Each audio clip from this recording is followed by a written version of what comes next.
ദൈവത്തിൻ്റെ അതിപരിശുദ്ധ നാമം വാഴ്ത്തപ്പെടുമാറാകട്ടെ. നാം പ്രാർത്ഥിക്കുകയും ആഗ്രഹിച്ചതുപോലെ തൃശ്ശൂർ വൈകിസിൻ്റെ ചുമതലയിലും റോഡിൽ 80ാമത്തെ ഭവനത്തിൽ താമസിക്കുന്ന പ്രിൻസ് പി സണ്ണിയുടെ നേതൃത്വത്തിൽ നടത്തുന്ന മുറ്റത്തെ കൺവെൻഷൻ്റെ പ്രാരംഭ ദിവസമാകും ഇന്ന് നമുക്ക് നിലയിൽ തുടരുവാൻ സ്വർഗത്തിൽ ദൈവമൊരുക്കിയ വലിയ മുഖാന്തരത്തിനോട് ദൈവത്തെ സ്തുതിക്കുന്നു. വിശേഷാൽ ഇന്ന് ഈ ഭവനത്തിൻ്റെ ക്ഷണം സ്വീകരിച്ചു വൈകുന്നേരം തൃശ്ശൂർ യൂണിറ്റിൻ്റെ ക്ഷണം സ്വീകരിച്ചു കടന്നു വന്ന എല്ലാ സഹോദരി സഹോദരന്മാർക്കും വിശേഷാൽ റോഡിൽ താമസിക്കുന്ന അയൽവാസികൾക്കും ഈ കൺവെൻഷൻ്റെ പേരിൽ മുറ്റത്തെ കൺവെൻഷൻ്റെ പേരിൽ സ്വാഗതം ഞങ്ങൾ അറിയിക്കുകയാണ്. ഈ യോഗത്തിൻ്റെ അനുഗ്രഹത്തിനായി മലപ്പുറത്ത് കൊടകിൽ കർത്താവിൻ്റെ ശേഷദാസൻ വർഗീസ് വർഗീസ് ഇപ്പോൾ കടന്നു വന്ന് തുടർന്ന് നടത്തുന്ന എല്ലാ ശുശ്രൂഷ അനുഗ്രഹത്തിനായി പ്രാർത്ഥിക്കുന്നതായിരിക്കും. അതിനുശേഷം ദിനേശവരൻ പാർട്ടി ലീഡ് ചെയ്യും. ശുശ്രൂഷകൾക്കായി സഹോദരന്മാരെ ക്ഷണിച്ചുകൊള്ളുന്നു. നമുക്ക് പ്രാർത്ഥിക്കാം. ക്രിസ്തുയേശുവിൽ കൂടെ ഞങ്ങളെ അത്യധികമായി സ്നേഹിക്കുന്ന ഞങ്ങളുടെ ദൈവമേ, സ്വർഗീയ നല്ല പിതാവേ, അനുഗ്രഹീതമായ ഈ സായം സന്ധ്യയ്ക്കായി ഞങ്ങളെ മഹത്വപ്പെടുത്തുന്നു. ഇന്ന് പകൽക്കാലം വിവിധ സ്ഥലങ്ങളിൽ കർത്താവിനെ ആരാധിപ്പാനും മഹത്വപ്പെടുത്തുവാനും ഞങ്ങൾക്ക് അവിടുന്ന് സാവകാശം നൽകി.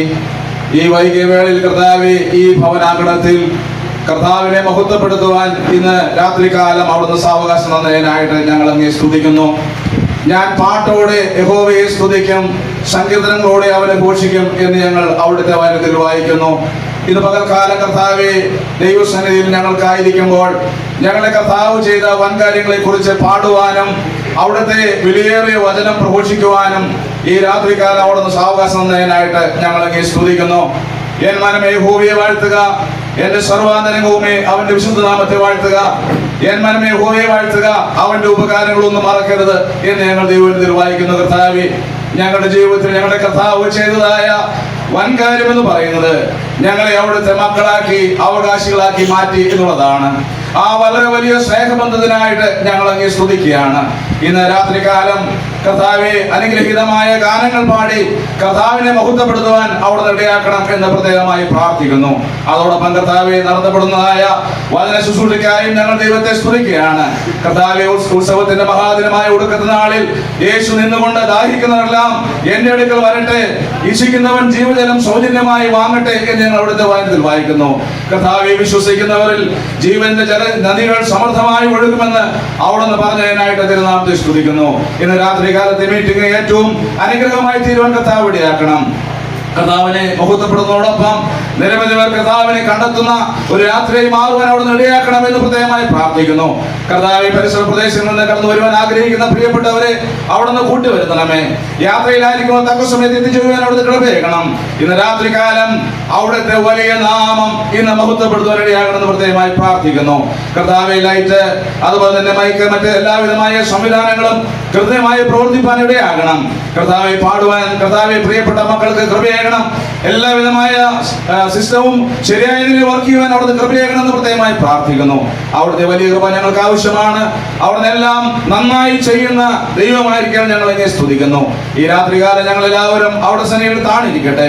പ്രാർത്ഥന കേട്ടതിനായിട്ട് തിരുനാമത്തെ സ്തോത്രം. സകല മാനവും മഹത്വവും ഞങ്ങൾ അവിടത്തേക്ക് സമർപ്പിക്കുന്നു. സകലവും കർത്താവ് നിഷിതമായ ക്രിസ്തുയേശുവിന്റെ അതിപരിശുദ്ധമായ നാമത്തിൽ പ്രാർത്ഥിക്കുന്നു. കൃപ തോന്നി കേൾക്കണം സ്വർഗീയ നല്ല പിതാവേ, ആമേൻ. ആരാധന യോഗ്യനായ ഒരുവനോട് നമ്മുടെ കർത്താവായ യേശു ക്രിസ്തു മാത്രമാണ്. കർത്താവിനെ എത്ര പാടിയാലും എത്ര സ്തുതിച്ചാലും എത്ര മഹത്വപ്പെടുത്തിയാലും മതി വരികയില്ല. അത്രമാത്രം ഉന്നതനായ കർത്താവാണ്. നാം എല്ലാവരും ദൈവമക്കളാണ് എന്ന് നമുക്കറിയാം. നമ്മുടെ ദൈവം ആരാണെന്നും നമുക്കറിയാം. അബ്രഹാം ദൈവത്തെ കുറിച്ച് പറഞ്ഞു, അവൻ കരുതുന്ന ദൈവമാണ്. സങ്കീർത്തനക്കാരൻ പറഞ്ഞു, ദൈവം നല്ലവനെന്ന് രുചിച്ചറിയും. കർത്താവ് കരുതുന്നവനാണ്. നമ്മെ അന്ത്യത്തോളം വഴി നടത്താമെന്ന് പറഞ്ഞ വാഗ്ദത്തങ്ങളിൽ വിശ്വസ്തനായ കർത്താവാണ്. ഒരു ഗാനശുശ്രൂഷ അനുഗ്രഹീതമായ ഒരു ഗാനത്തോടു കൂടെ ഗാനശുശ്രൂഷ ആരംഭിക്കുന്നു.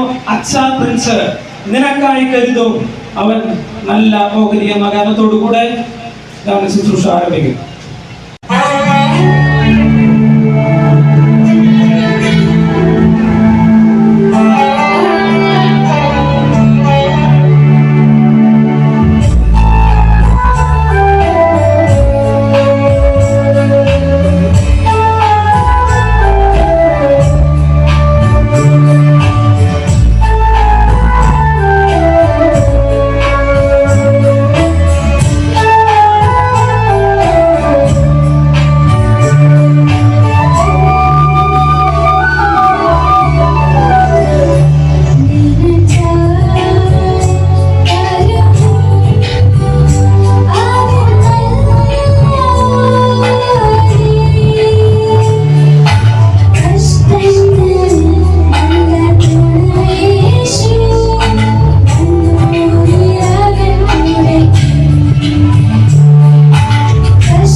പുനരുത്ഥാനം സത്യത്തിന്റെ പ്രകാശനമാണ്. അത് നമുക്ക് തിരുവെഴുത്ത് സത്യങ്ങളെ കാണുവാനായിട്ട് കഴിയും. യോഹന്നാൻ സ്നാപകൻ കടന്നു പോകുന്ന യേശുവിനെ കണ്ടിട്ട് ഇപ്രകാരം പറഞ്ഞു, ഇതാ ലോകത്തിന്റെ പാപത്തെ ചുമക്കുന്ന ദൈവത്തിന്റെ കുഞ്ഞാട്. മാത്രമല്ല അപ്പോസ്തലനായ പൗലോസ് കൊരിന്ത്യലേഖനം എഴുതിയപ്പോൾ പറഞ്ഞു, പാപം അറിയാത്തവനെ ദൈവത്തിന്റെ നീതിയാകേണ്ടതിന് അവൻ നമുക്ക് വേണ്ടി പാപം ആക്കപ്പെട്ടു. ക്രിസ്തുവോ നാം പാപികളായിരുന്നപ്പോൾ തന്നെ നമുക്ക് വേണ്ടി പാപം ആക്കപ്പെട്ടവനാണ്. നമ്മെ രക്ഷിക്കുവാൻ, ലോകത്തെ രക്ഷിക്കുവാൻ രൂപത്തിലും സദൃശ്യത്തിലും മനുഷ്യനായി ഈ ലോകത്തിലേക്ക് വന്നപ്പോൾ അതിനെ നാം വിളിച്ച പേരാണ് സുവിശേഷം. ഇന്ന് ലോകത്തെ സ്വാധീനിക്കുന്നു, വ്യക്തികളെ സ്വാധീനിക്കുന്നു. ആരെല്ലാം ഈ കർത്താവിനെ അറിയുന്നുണ്ടോ അവന്റെ ജീവിതത്തില് അനുഗ്രഹത്തിലേക്ക് കടക്കുവാനായിട്ട് സാധിക്കും. ഒരു തമിഴ് ഗാനം ഗ്രാറ്റിയ ആലപിക്കുന്നു. വരുവേണം എന്തരസേ ഇസ്രായേലെ ശിരസേ എന്ന ഗാനം ഗ്രാറ്റിയ ആലപിക്കും.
തിരുവചനത്തിന്റെ കർത്താവ് ജീവിക്കുന്ന ദൈവമാണ്.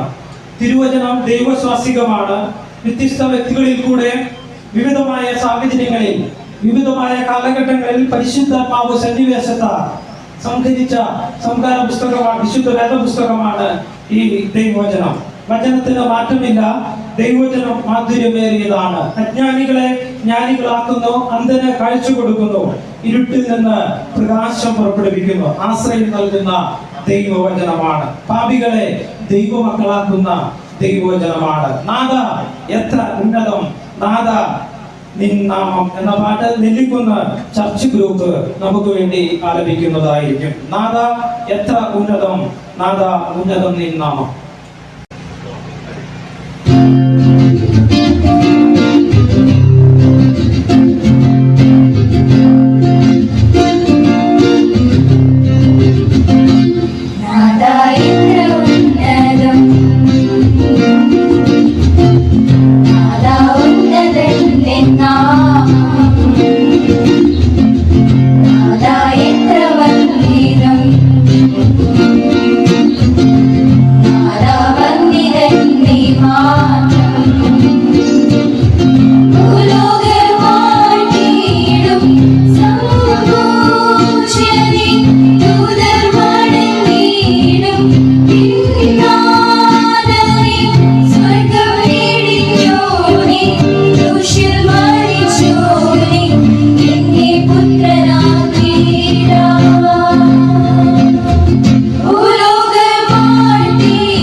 പാട്ടുകാരൻ പറയുകയാണ്, നിന്റെ ദയ എന്നെ കാത്തുകൊണ്ടുകൊണ്ട് ഞാൻ നിന്നെ സ്തുതിക്കുന്നു. നിന്റെ വലം കൈയാൽ താങ്ങി നടത്തിയത് കൊണ്ട് ഞാൻ നിന്നെ സ്തുതിക്കുകയാണ്. എന്റെ കാലുകളെ ഇടറാതെ എന്നെ സൂക്ഷിച്ചതുകൊണ്ട് എൻ്റെ ഗമനത്തെ സ്ഥിരമാക്കിയത് കൊണ്ട് ഞാൻ അങ്ങയെ സ്തുതിക്കുകയാണ്. സുവിശേഷകനായിരിക്കുന്ന അഗസ്റ്റിൻ കെ മാത്യു വരികൾ എഴുതുകയും നമ്മുടെ മകൻ അലൻ പോൾ ബേബിയാണ് യൂട്യൂബിലും അവിടെ പാടുവാനായിട്ട് അവൻ ഇടയായിട്ടുണ്ട്. സുവിശേഷകനായിരിക്കുന്ന അഗസ്റ്റിൻ കെ മാത്യു ആലപിച്ച എഴുതിയ അനുഗ്രഹീതമായ ഒരു ഗാനം അലൻ പോൾ ബേബി പാടുന്നു. അങ്ങേ ഓർക്കാതിരിക്കാൻ കഴിഞ്ഞിടുമോ എൻ്റെ ജീവശ്വാസം നിലയ്ക്കും വരെ.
ജീവിതത്തിൽ ജീവിതത്തിൽ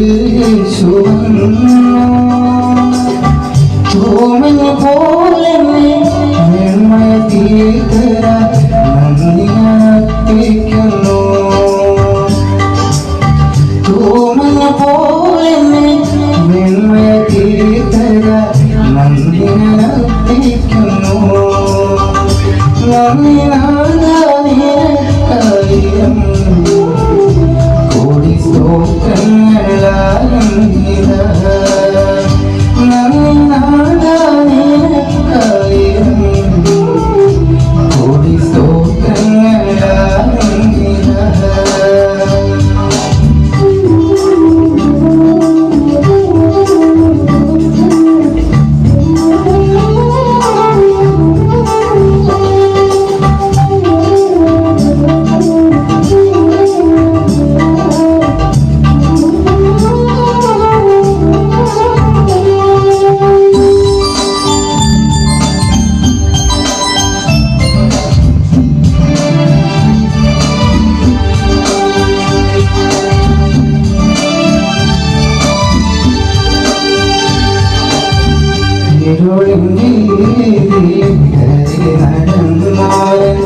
ജീവിതത്തിൽ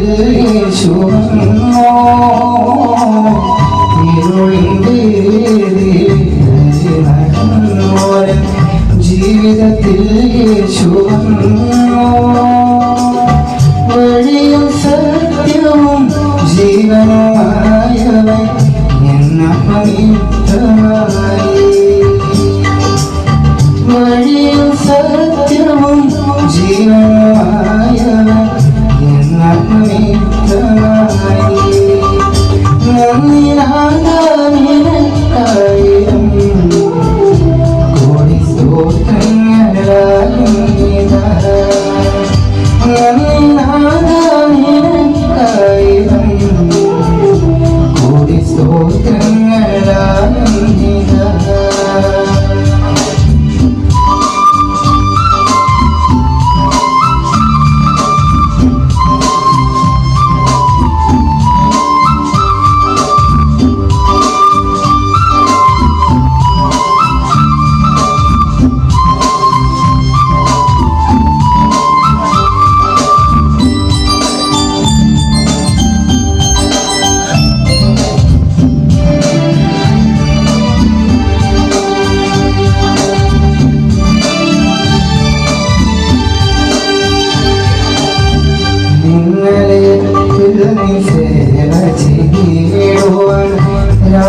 രാജപുരോഹിതനാക്കി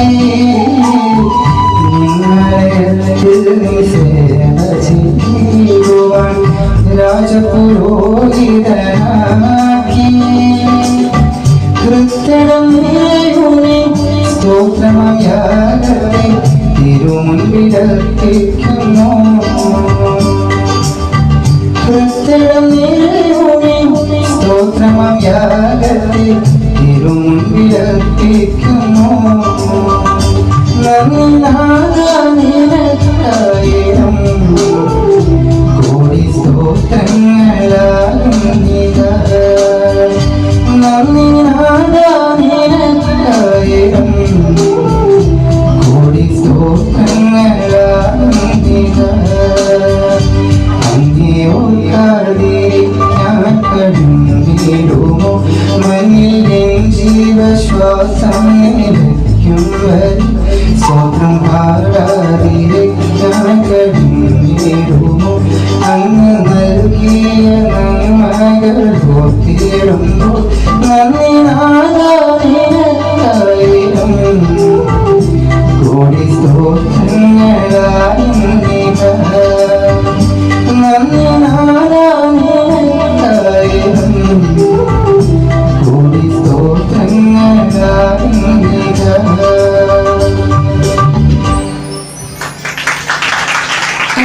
ജീവിപ്പാൻ ദൈവം മോശത്വമായത് തെരഞ്ഞെടുത്തു. ബലമുള്ളതിനെ ഇല്ലായ്മ ചെയ്യുവാൻ ദൈവം ലോകത്തിൽ കുലീനവും നികൃഷ്ടവും ഏതുമില്ലാത്തത് തെരഞ്ഞെടുത്തു.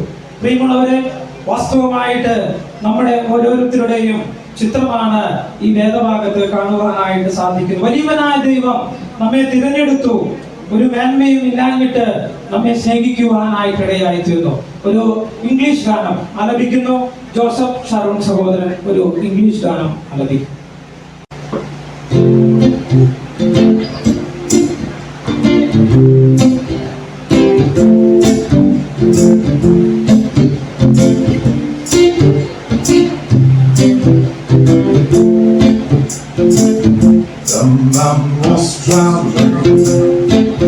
From town to town, along in the carried on night. It's back soon, so you could along the stormy road. You're living mine with a trembling heart. He knew that song, danger is around. And as he talked, Marcus found his 50-man man over his bound.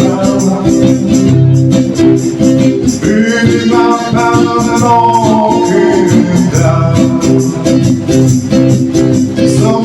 Samaritan is my friend. Samaritan is my love. He found me dying on the Jericho road. He lifted me up and carried me home. Samaritan, Samaritan is my love. Samaritan is my friend. He found me dying on Jericho road. He lifted me up and carried me home. Samaritan.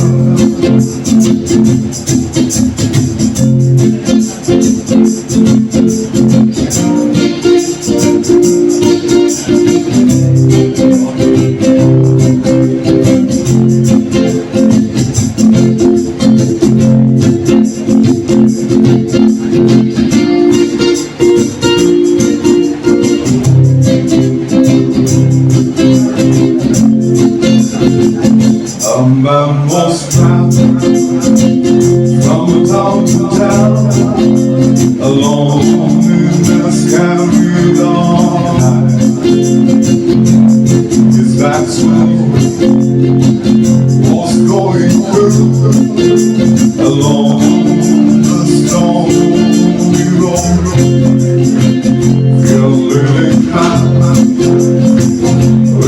only home. You knew that some danger is around. And as it torn, Marcus found it slipped in my mouth over these towns. Feeding my mouth and all came down. Some reason is my love. Some reason is my friend. He found me dying on the Jericho road. He lifted me up and carried me home. Some reason is my love. Some reason is my friend. He found me dying on the Jericho road. He lifted me up and carried me home. Some reason.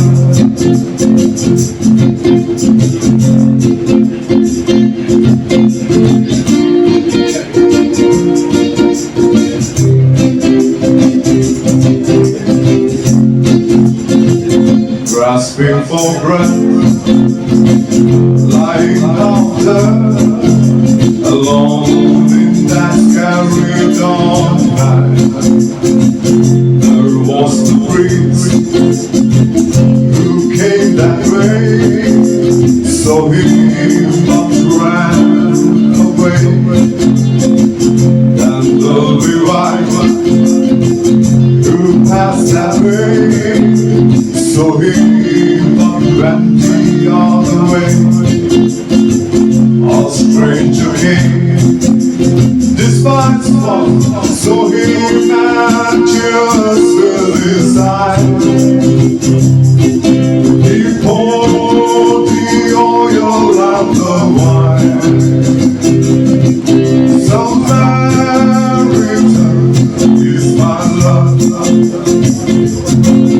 Some reason is my friend. He found me dying on the Jericho road. He lifted me up and carried me home. Some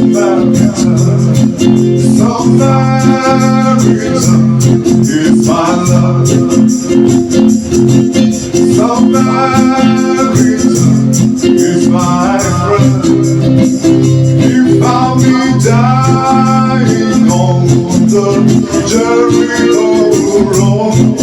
He lifted me up and carried me home. Some reason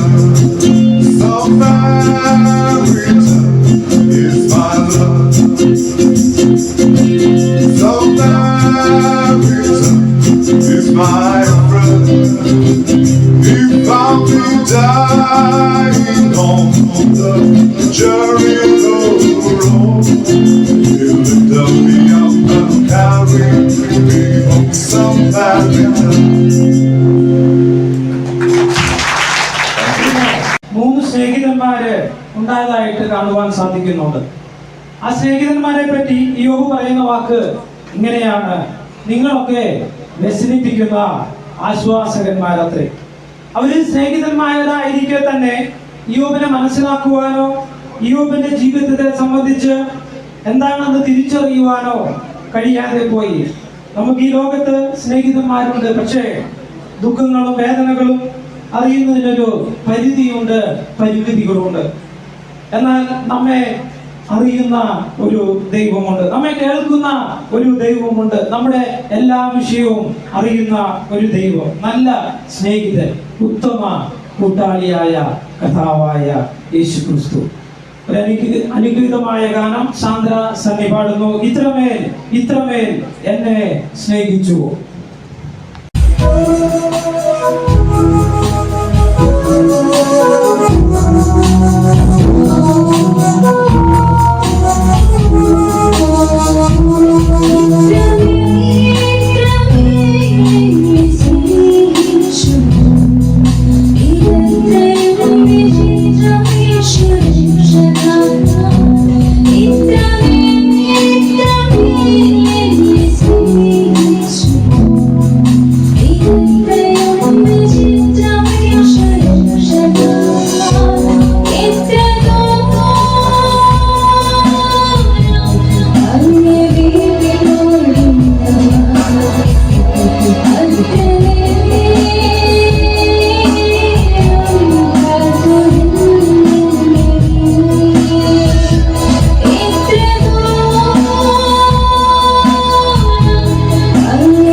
അനുഗ്രഹീതമായ ഗാനങ്ങൾ ആലപിക്കുവാൻ നമ്മുടെ മക്കൾക്ക് ഇടയാക്കി ഓർത്തു ദൈവത്തെ സ്തുതിക്കുന്നു. അടുത്ത ഗാനത്തോടുകൂടെ പാട്ടുകൾ കഴിയുകയാണ്. നമുക്ക് എല്ലാവർക്കും ചേർന്ന് കരങ്ങളെ അടിച്ച് സഹോദരന്മാർ പാടുന്നതായിരിക്കും. കർത്താവിന്റെ കാഹള ശബ്ദത്തിന്റെ കാതോർത്തിരിക്കുന്നവരാണ് നാം എല്ലാവരും. നമ്മുടെ മുമ്പിലുള്ള പ്രത്യാശ കാഹളം മുഴങ്ങണം എന്നുള്ളത് തന്നെയാണ്. മുഴങ്ങുന്ന സമയത്ത് നടക്കുന്ന രണ്ട് കാര്യങ്ങളാണ്. ഒന്ന്, മരിച്ചവരുടെ പുനരുദ്ധാനവും മാത്രമല്ല ജീവനോടെ ഇരിക്കുന്നവരുടെ രൂപാന്തരവുമാണ്. ഇത് ഏത് നിമിഷവും സംഭവിക്കാം.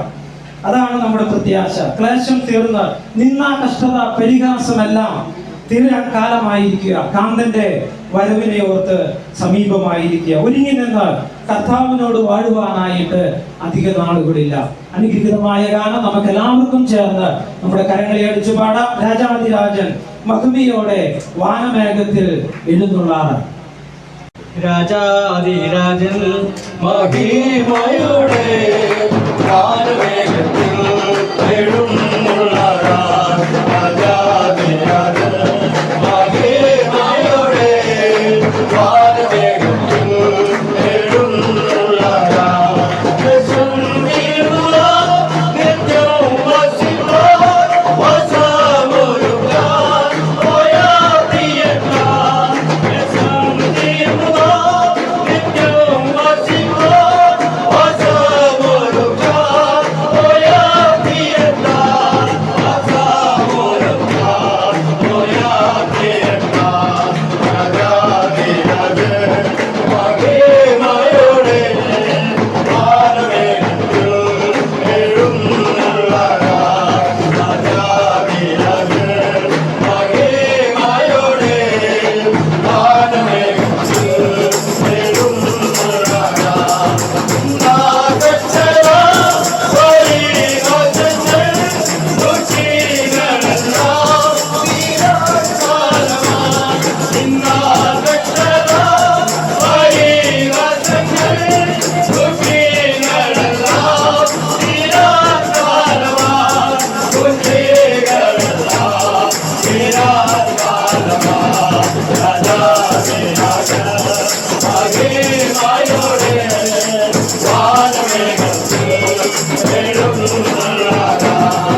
ദൈവത്തിൻ്റെ അതിശ്രേഷ്ഠമായ നാമം വാഴ്ത്തപ്പെടുമാറാകട്ടെ. അനുഗ്രഹിക്കപ്പെട്ട ഗാനങ്ങൾ നമുക്ക് കേൾക്കുവാൻ തക്കണം ഇടയായിട്ട് വന്നു. നമ്മുടെ കുഞ്ഞുങ്ങൾ കാലാകാലങ്ങളായി അവർക്ക് ലഭിച്ച താലന്തുകൾ വികസിപ്പിക്കുവാൻ തക്കണം ഈ പാട്ടുകൾ പാടി നമുക്ക് ദൈവത്തെ മഹത്വപ്പെടുത്തുവാൻ തക്കണം ഇടയായിട്ട് നിന്നിട്ടുണ്ട്. ഇനിയുള്ള സമയം ദൈവവചനത്തിൽ നിന്ന് ചില കാര്യങ്ങൾ നമ്മൾ ഓർമ്മിക്കുന്നതാണ്. അതിനുവേണ്ടി നമുക്ക് ശ്രദ്ധയോടെ ഇരിക്കാം. ഇന്ന് നമ്മൾ വചനം സംസാരിക്കുന്നത് സുവിശേഷകൻ സ്പർജൻ ജോൺസ് എന്ന പ്രിയ സഹോദരനാണ്. തൻ്റെ യുവ സഹോദരൻ കഥാന്റെ വേലയിൽ വ്യാപൃതനായിരിക്കുന്നു. പ്രിയ സഹോദരനെ ഈ വേദിയിലേക്ക് ക്ഷണിച്ചുകൊള്ളുന്നു. ദേശത്തിൻ്റെ വിവിധ ഭാഗങ്ങളിൽ നിന്നും ഈ അയൽവക്കത്തു നിന്നും കടന്നു വന്നിട്ടുള്ള എല്ലാ പ്രിയപ്പെട്ടവർക്കും ഒരിക്കൽ കൂടി കർത്താവിൻ്റെ രക്ഷകമായ യേശു ക്രിസ്തുവിൻ്റെ അതുല്യമായ നാമത്തിൽ ഞങ്ങൾ സ്നേഹവന്ദനം അറിയിക്കുന്നു. നമ്മൾ അല്പസമയം ഇവിടെ ചെലവഴിക്കുന്നത് എൻ്റെ അനുഗ്രഹത്തിൻ്റെ കാരണമായി തീരുവാൻ ദൈവം നമ്മെ എല്ലാവരെയും സഹായിക്കുമാറാകട്ടെ. നാം എവിടെ കൂടിയാലും ദൈവവചനം കേൾക്കുവാനായിട്ടുള്ള അവസരങ്ങൾ നാം ധാരാളമായി ഒരുക്കാറുണ്ട്. എന്താണ് ദൈവത്തിൻ്റെ വചനം എന്നുള്ളത്, അത് പറയുന്ന വസ്തുത എന്താണ് എന്ന് നാം കാലാകാലങ്ങളിൽ കേൾക്കുകയും മനസ്സിലാക്കുകയും ചെയ്തിട്ടുള്ളവരാണ്. എന്നാൽ വീണ്ടും ഒരവസരം കൂടെ നൽകിയിരിക്കുകയാണ്. ദൈവം മനുഷ്യന് വേണ്ടി ജീവിക്കുവാൻ ആവശ്യമായിട്ട് നൽകി തന്ന ദൈവത്തിൻ്റെ വചനം അഥവാ ഈ കൈപ്പുസ്തകം, അതിനെ നാം പൊതുവെ മലയാളികളായതിൽ തന്നെയും നമ്മൾ പറയുന്ന ഇംഗ്ലീഷ് പദമാണ് ബൈബിൾ എന്ന പേര്, വേദപുസ്തകം. ഇതെന്താണ് നമ്മോട് അനുശാസിക്കുന്നത്? ജീവിതത്തിൻ്റെ കാലഘട്ടങ്ങളിൽ നാം മുൻപോട്ട് പോകുമ്പോൾ നമുക്ക് ആവശ്യമായിട്ടുള്ള വെളിച്ചം നൽകുവാൻ തക്കണം, ഊർജം നൽകുവാൻ തക്കണം, തീരുമാനങ്ങൾ എടുക്കുവാൻ തക്കണം, നമ്മുടെ നിത്യനിഷ്ഠയ്ക്ക് ആവശ്യമായ വസ്തുതകൾ എന്താണ് എന്ന് പറയുവാൻ തക്കണം ഉള്ള ഏക പുസ്തകം ദൈവത്തിൻ്റെ വചനം തന്നെയാണ്. ലോകത്തിൽ നടക്കുന്ന എല്ലാ സംഭവങ്ങളും കാലാകാലങ്ങളിൽ നടന്ന എല്ലാ കാര്യങ്ങളും ദൈവവചനത്തിൽ രേഖപ്പെടുത്തിയിട്ടുണ്ട്. ഇനിയും അനേക കാര്യങ്ങൾ ഈ ലോകത്തിൽ നടക്കാൻ പോകുന്നുണ്ട്. ഇതെല്ലാം പ്രതിപാദിക്കുന്ന ഏക പുസ്തകം ഞാൻ ഓർപ്പിച്ചതുപോലെ സത്യവേദ പുസ്തകം അഥവാ ബൈബിൾ എന്നുള്ള പുസ്തകം തന്നെയാണ്. ഇന്ന് നമുക്ക് ദൈവം കേൾക്കാൻ തക്കാനുള്ള അവസരമുണ്ട്. നമുക്കതിനു വേണ്ടി ഒരുങ്ങിയിരിക്കുക. യഹോവേ അരുളി ചെയ്യണമേ, എന്നോട് സംസാരിക്കണമേ എന്നുള്ള തികഞ്ഞ ബോധ്യത്തിൽ നമുക്ക് ഇരുന്നുകൊണ്ട് ദൈവം കേൾക്കാൻ തക്കണം ഇടയായിത്തീരും. ഞാൻ ഓർപ്പിച്ചതുപോലെ ഇന്ന് നമ്മോട് ദൈവം സംസാരിക്കുന്ന സഹോദരൻ സ്പർജൻ ജോണിയാണ്. ഈ വചന ശുശ്രൂഷയുടെ അനുഗ്രഹത്തിന് വേണ്ടി ബാരിസ് ഫ്രാൻസിസ് സഹോദരൻ കടന്നു വന്ന് നമ്മെ പ്രാർത്ഥനയിൽ നയിക്കുന്നതാണ്. കഥാവിന് വേല ചെയ്യുന്ന രാജസ്ഥാനിലാണ് ബാരിസ് സഹോദരനായിരിക്കുന്നത്. ഇന്ന് നമ്മോട് ഒരുമിച്ചായിരിക്കുന്നു. ഇന്ന് ഈ വചന ശുശ്രൂഷയുടെ അനുഗ്രഹത്തിന് വേണ്ടി നമ്മെ പ്രാർത്ഥനയിൽ നയിക്കുന്നതായിരിക്കും. നമ്മുടെ ദൈവമേ ശ്രമിപ്പിതാവ് ധാരാളമായി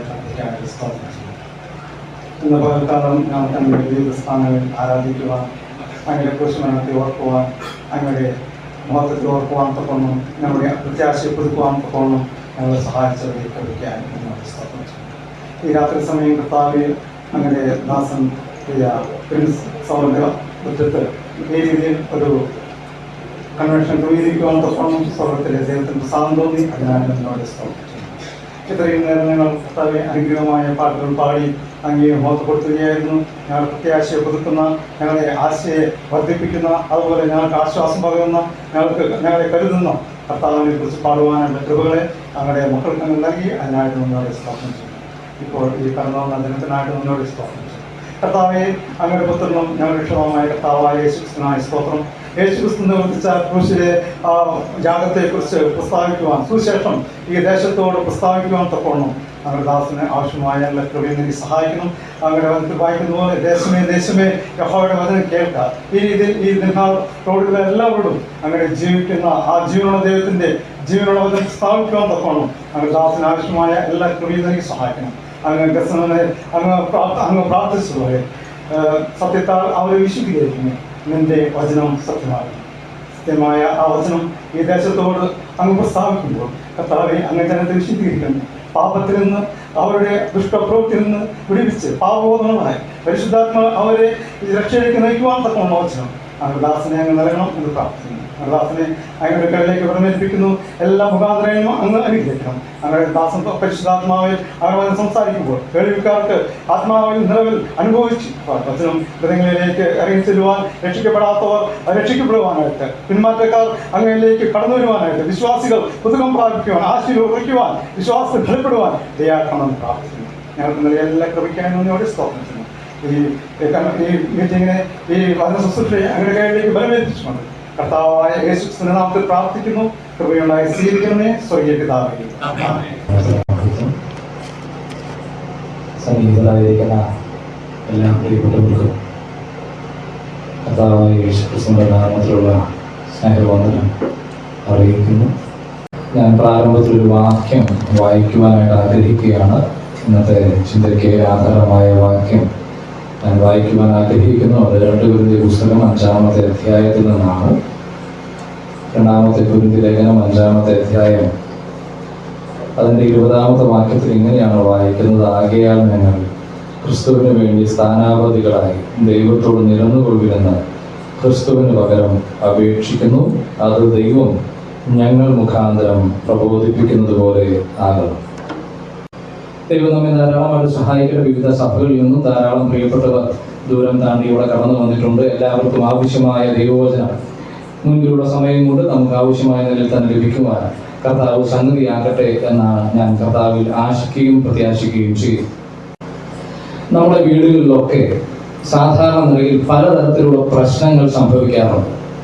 ഒരു വീട്ടിലും ഇതുവരെ ഒറ്റ പ്രശ്നം സംഭവിക്കാത്ത വീടുണ്ട് എന്ന് പറഞ്ഞു കഴിഞ്ഞാൽ അതല്പം പ്രയാസമാണ്, അല്ലെ? ഏതെങ്കിലും നിലയിൽ ഭാര്യ ഭർത്താവോ മാതാപിതാക്കളോ അങ്ങനെ ആരെങ്കിലും സഹോദരങ്ങൾ തമ്മിലോ ഏതെങ്കിലും നിലയിലൊക്കെ എന്തെങ്കിലും പ്രശ്നങ്ങളൊക്കെ സംഭവിക്കുക സ്വാഭാവികമായ ഒരു കാര്യമാണ്. പ്രശ്നങ്ങൾ മൂർച്ഛിക്കുമ്പോൾ പലപ്പോഴും സംഭവിക്കുന്നത് നമുക്കറിയാം. പല വസ്തുക്കളൊക്കെ എന്തായിത്തീരും, ഇരിക്കുന്ന സ്ഥാനത്ത് നിന്ന് പുറത്തേക്ക് വരുന്നതും കാണാം, അല്ലെ? അങ്ങനെയൊക്കെയാണ് പലപ്പോഴും അതിന്റെ പ്രതികരണ ശൈലികൾ നമ്മൾ കണ്ടിട്ടുള്ളത്. പ്രതികരണ ശൈലികൾ സാധാരണ പറയാറുണ്ട്, ഈ ദാമ്പത്യ ജീവിതത്തെ കുറിച്ച് പറയുമ്പോൾ തട്ടിയും മുട്ടി, അല്ലെ, ചട്ടിയും കലകുമ്പോൾ അങ്ങനെയൊക്കെ പറയുന്നത് തട്ടിയും പൊട്ടി ഇരിക്കുമെന്നൊക്കെ പറയാറുണ്ട്. ചില സമയത്ത് പക്ഷെ അത് പൊട്ടിയും പോകാറുണ്ട്. അങ്ങനെയുള്ള സാഹചര്യങ്ങളും ഉണ്ടാകാറുണ്ട്. എന്റെ ചോദ്യം, ഒരു ഭവനത്തിൽ ഒരു പ്രശ്നം സംഭവിച്ചു. ആ പ്രശ്നം സംഭവിച്ച് അതിന്റെ മൂർധന്യാവസ്ഥയിലേക്ക് സഞ്ചരിച്ചു കഴിഞ്ഞാൽ അവിടെ ഇരിക്കുന്ന ആളുകളൊക്കെ ചിന്തിക്കുന്ന ആളുകളാണ്. നമുക്ക് ഒരുമിച്ച് ചിന്തിക്കുന്നതാണ് പ്രത്യേകിച്ചും ഈ ചൂട് സമയത്ത് നല്ലത്. ഞാനും ഒച്ച വെച്ചൊരു ചൂട് വേറെ നൽകുന്നില്ല. അപ്പോൾ അങ്ങനെയുള്ളൊരു സാഹചര്യത്തിൽ പെട്ടെന്ന് പ്രതികരണ രീതികൾ മൂർച്ഛിച്ചു വന്നിട്ട് കലവും അല്ലെങ്കിൽ അങ്ങനെയുള്ള വസ്തുക്കളൊക്കെ എറിഞ്ഞ് അതാകെ പൊട്ടി തരിപ്പണമായി എന്ന് വിചാരിക്കുക. ആകെ നമ്മുടെ ഭാഷയിൽ പറഞ്ഞ നാശകോടാലിയായി ആകെ പ്രശ്നം ആയി തീർന്നൊരു അന്തരീക്ഷമാണെന്ന് വിചാരിക്കുക. എന്റെ ചോദ്യം, അവിടുത്തെ പ്രശ്നം 2 കലം പുറത്തു പോയി, പൊട്ടിപ്പോയ 2 കലം പുറത്തു പോയി മേടിച്ചത് കൊണ്ട് തീരും? ഞാൻ ചോദിച്ച ചോദ്യം മനസ്സിലായി എന്ന് വിചാരിക്കുന്നു. പ്രശ്നം മൂർച്ഛിച്ച് വഴക്കോ അല്ലെങ്കിൽ മറ്റു പ്രശ്നങ്ങളിലേക്കൊക്കെ തിരിഞ്ഞു വന്നിട്ട് ആ തിരിഞ്ഞതിന്റെ അടിസ്ഥാനത്തിൽ ഈ കയ്യിലുള്ള പാത്രങ്ങളോ വസ്തുക്കളോ എറിഞ്ഞുടച്ചു എന്ന് വിചാരിക്കുക. അങ്ങനെ വിചാരിച്ച് ആ കാര്യങ്ങൾ സംഭവിച്ചതിന് ശേഷം ആ കാര്യങ്ങൾ ചെയ്തയാൾ പറയുകയാണ്, ഒരു കാര്യം ചെയ്യാം, ഞാൻ ഈ വസ്തുക്കളൊക്കെ തിരിച്ചു മേടിച്ച് നൽകാം എന്ന് പറഞ്ഞാൽ ആ പ്രശ്നം അതോടുകൂടെ അവസാനിക്കുമോ?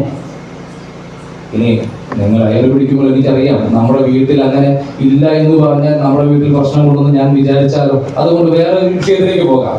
ഇപ്പോൾ അമേരിക്കയും ഇറാനും തമ്മിലുള്ള യുദ്ധം നമുക്കറിയാം. ആ വിഷയം നമുക്കറിയുന്നു. നമ്മളൊക്കെ അതിന്റെ ബുദ്ധിമുട്ട് അനുഭവിക്കുന്നത്, പ്രത്യേകിച്ചും നമ്മുടെ മാതാക്കളൊക്കെ ഗ്യാസും മറ്റു പ്രയാസങ്ങളൊക്കെ അനുഭവിച്ച് അതെല്ലാവരും ബാധിക്കപ്പെട്ട ഒരു വിഷയമാണ്. ധാരാളം അണുവായുധങ്ങൾ പ്രയോഗിച്ച് അല്ലെങ്കിൽ ബോംബ് പോലെയുള്ള മാരക പ്രഹരശേഷിയുള്ള വസ്തുക്കൾ ഉപയോഗിച്ച് ധാരാളം വസ്തുക്കൾ അങ്ങോട്ടും ഇങ്ങോട്ടും ഒക്കെ നശിപ്പിക്കുന്ന പ്രവണത നമുക്ക് കാണാനായിട്ട് കഴിയുന്നുണ്ട്. ഇറാന് വിരുദ്ധമായി നിൽക്കുന്ന രാജ്യങ്ങളുടെ പല കാര്യങ്ങളും അവർ നശിപ്പിച്ചിട്ടുണ്ട്. അതൊക്കെ നമുക്ക് അറിയുന്നതാണ്. ഗൾഫിന്റെ മേഖലയൊക്കെ ആ വാർത്ത നാം വായിക്കുന്നില്ല. എന്റെ ചോദ്യം, അവർ നശിപ്പിച്ചു കളഞ്ഞ വസ്തുക്കൾ തിരിച്ചു വാങ്ങിക്കഴിഞ്ഞാൽ അതോടുകൂടെ ആ പ്രശ്നം പരിഹരിക്കപ്പെടുമോ? അവർ ഒരു ബിൽഡിംഗ് നശിപ്പിച്ചു എന്ന് വിചാരിക്കുക. ആ ബിൽഡിംഗ് നശിപ്പിച്ചു കഴിഞ്ഞാൽ ആ ബിൽഡിംഗ് പുതിയത് പണിയത് കൊണ്ട് ആ പ്രശ്നം പരിഹരിക്കപ്പെടുമോ? പ്രശ്നം പരിഹരിക്കപ്പെടുകയില്ല. എന്ന് പറഞ്ഞാൽ ഒരു വീട്ടിൽ കലാപം നടന്ന്, ഒരു പ്രശ്നം നടന്ന്, അതിന്റെ ഭാഗമായി പല വസ്തുക്കൾ പൊട്ടിത്തെറിച്ച് നശിച്ചു പോകുമ്പോൾ അത് പുതിയത് വാങ്ങിയത് കൊണ്ട് അവിടെ പ്രശ്നം മാറ്റപ്പെടുന്നില്ല. പകരം എന്ത് വേണം?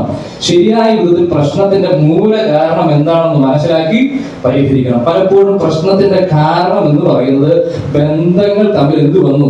വിച്ഛേദനം സംഭവിക്കപ്പെട്ടു. ഒരു പിതാവും മകനുമാണ് തല്ലുകൂടുന്നതെങ്കിൽ, ചില വസ്തുക്കൾ എറിഞ്ഞു പൊട്ടിക്കുന്നതെങ്കിൽ അതിന്റെ അർത്ഥം ആ ഹൃദയത്തിൽ നിന്ന് മകന്റെ ഉള്ളിൽ എന്ത് വന്നു? ഈ സ്നേഹം, പിതാവിനോടുള്ള സ്നേഹത്തിന് ധാരാളമായ കുറവ് സംഭവിച്ചിട്ടുണ്ട്. ഇനി ഭാര്യ ഭർത്താക്കന്മാരാണെങ്കിലും അത് തന്നെയാണ് വിഷയം. പലപ്പോഴും ഹൃദയത്തിന്റെ ഉള്ളിൽ വേണ്ട ബഹുമാനം കൊടുക്കുവാനോ താല്പര്യക്കുറവ് സംഭവിക്കുമ്പോഴാണ് എന്ത് വരുന്നത്? ഈ ദേഷ്യത്തിന്റെ പ്രതീകമായി അല്ലെങ്കിൽ പ്രതികരണമായി പല കാര്യങ്ങൾ ചെയ്തു പോകുന്നത്.